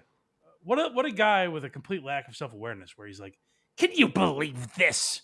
My aunt made a fairly innocent comment about my hair, so I throw my food away." He's a 12-year-old, man. And then he left, by the way. He stormed out. Probably the last chance he ever got to see his father. It'd be funny if he was backing out all mad and he ran over his dad, and the irony, he actually killed his own father. In his final days. Sitting there like, oh, God, oh, my God. I go, Dad, I'm out. And I had to leave that party, too. Gregory, wait. I'm too weak to chase after you. Please, Greg. We must discuss the will.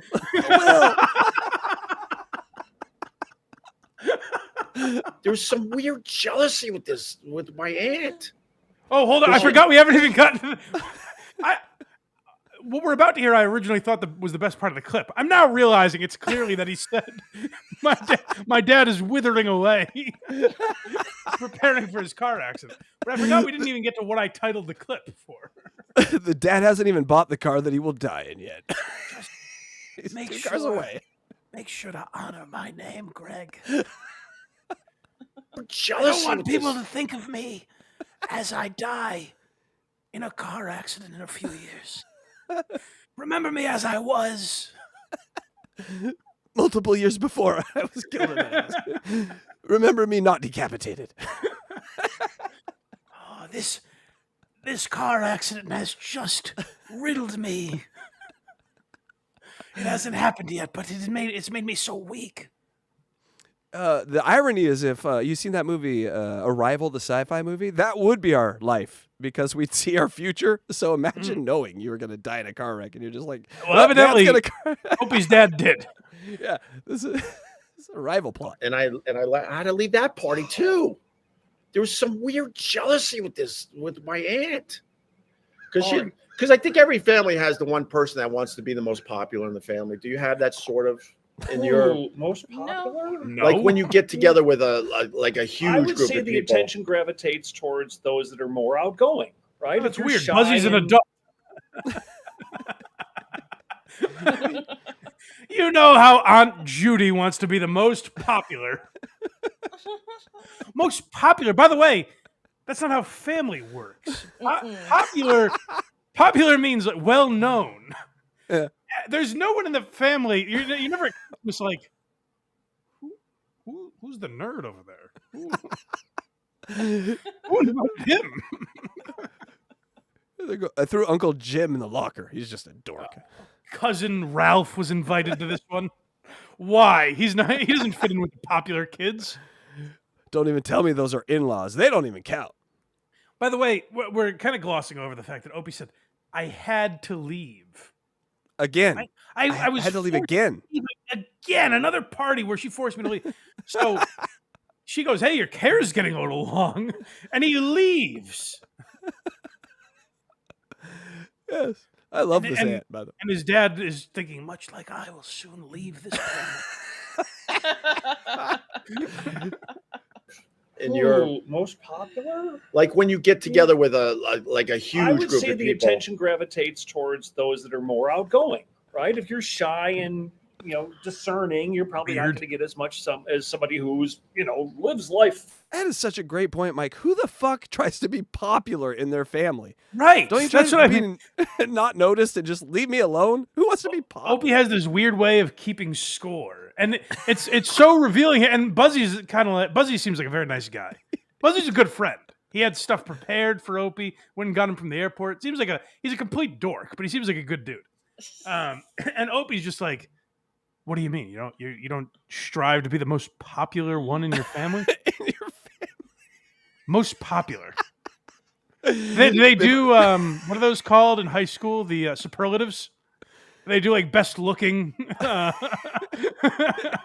most likely to succeed. Maybe if I get popular enough, I'll get some groupies in this family of mine. I mean, what's the end game here? You got a hot cousin? Come on, I want to sit next to Grandma. She's the most popular. Buzzy does sort of hit reality there because he goes, popular?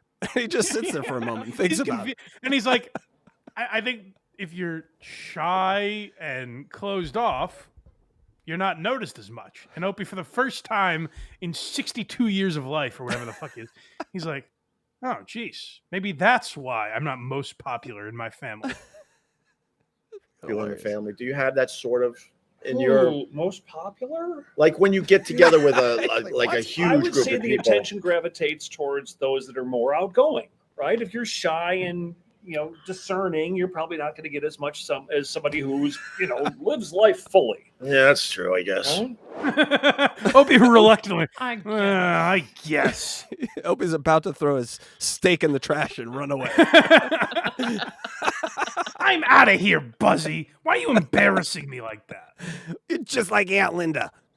And here's the thing, and it's what I always say about people like Opie, where it's like, it's very possible that the aunt was being a bitch, but we're hearing one side of the story, and somehow you're still sympathizing with the aunt. Where you're like, maybe there was a little stank on the comment. Maybe she gave a little attitude when she's like, "What? You don't have enough money for a haircut?" Like maybe she meant it viciously. It doesn't seem that way, but maybe she did. But like, to be the one where you're like, I'm throwing out my meal.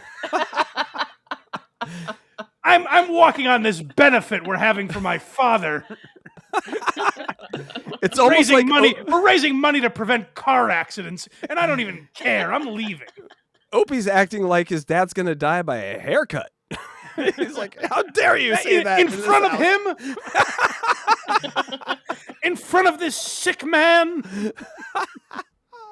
That's the funniest thing I've ever seen Opie say. Congratulations. It's okay, Greg, as long as everyone's happy and healthy. And make sure to buckle up. Please, safety first. You don't realize how important that is until it's too late. In my will, I have willed you all Volvos for your safety. There's a man named Elon Musk who's trying to cure this disease. God bless him. Fucking A, man. I'm gonna be laughing at that all day. All right, Mike, we got a few super chats here, and then we'll get people out of here to go enjoy All their right, Sunday. sounds good. Yeah, we're not that much early. Right? No, we banger 2 hours. Man, you still got a 2-hour show. Yeah.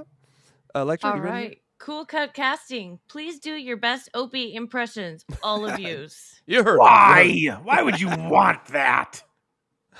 Dad, make sure you buckle up. I'm very bad at it. Electra. Jet blue. That's actually pretty Yes, good. that was very good. All right. Rumble Trenchcoat. Here we go. I think we're one major family event away from finding out Opie's wife and kids have been taxidermied just off camera.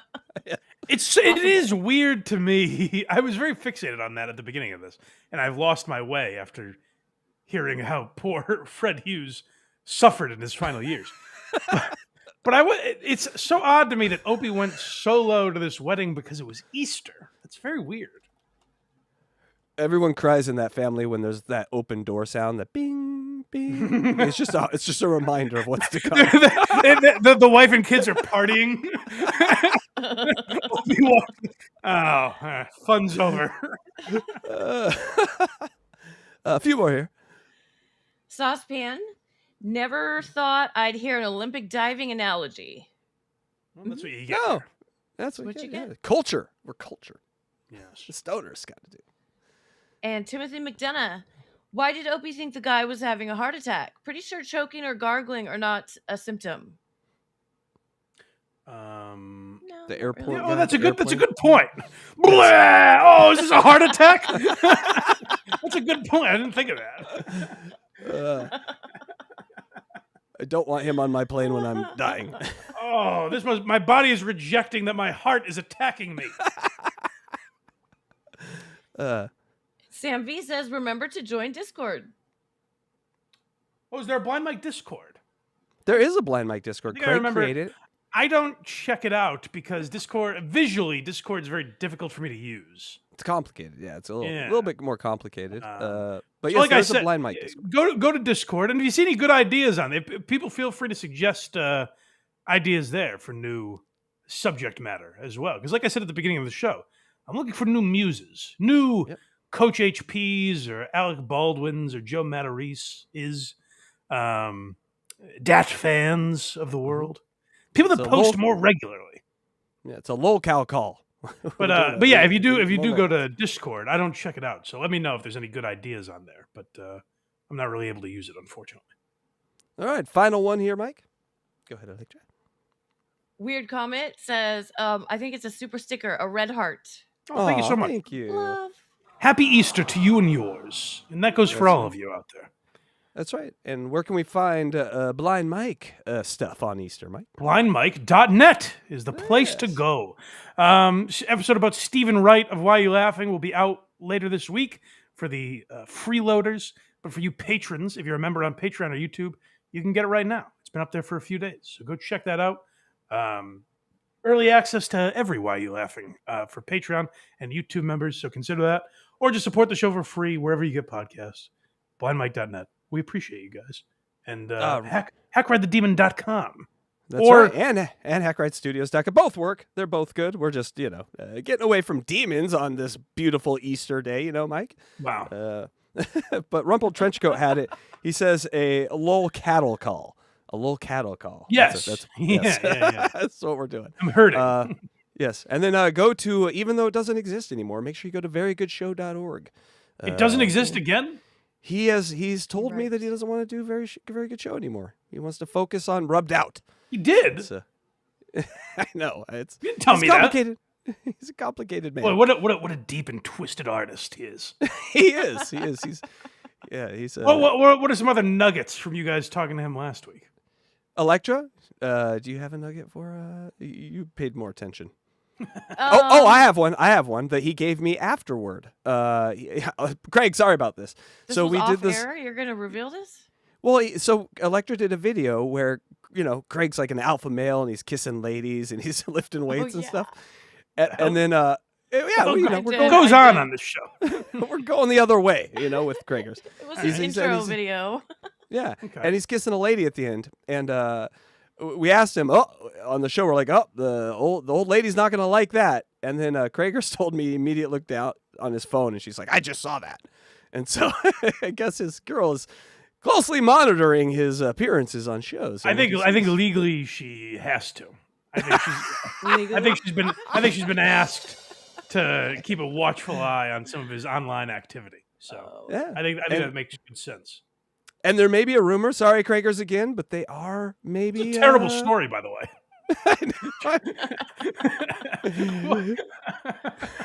What a useless fact.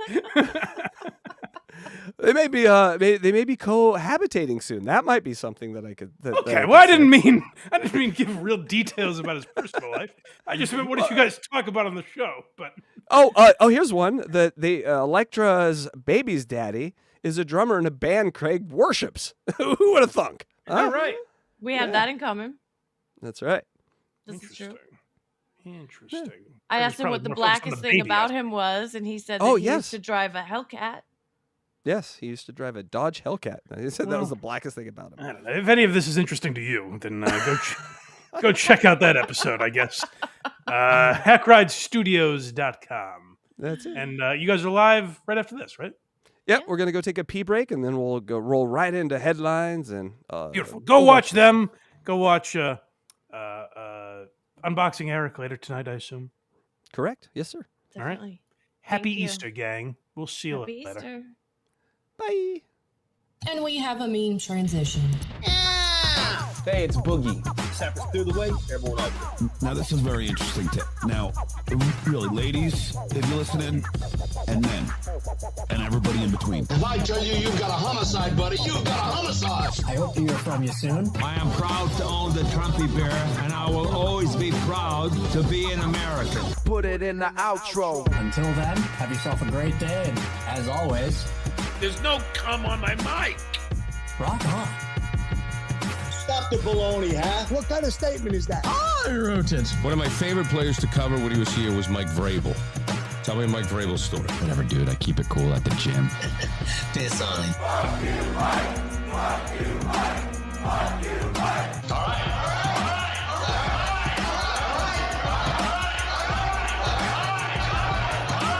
Stop, my belly hurts. My dad was in the military. Who's that, sir? Can you please kindly F off, please? If a person is on a bridge threatening to jump, how do we know that he wants help? Okay, I hope nothing bad happened. Money, money, money, money, money, money, money, money, money, money, money, money, money. Fuck, please.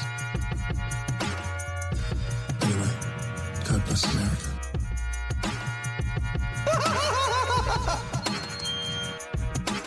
Put it in the outro.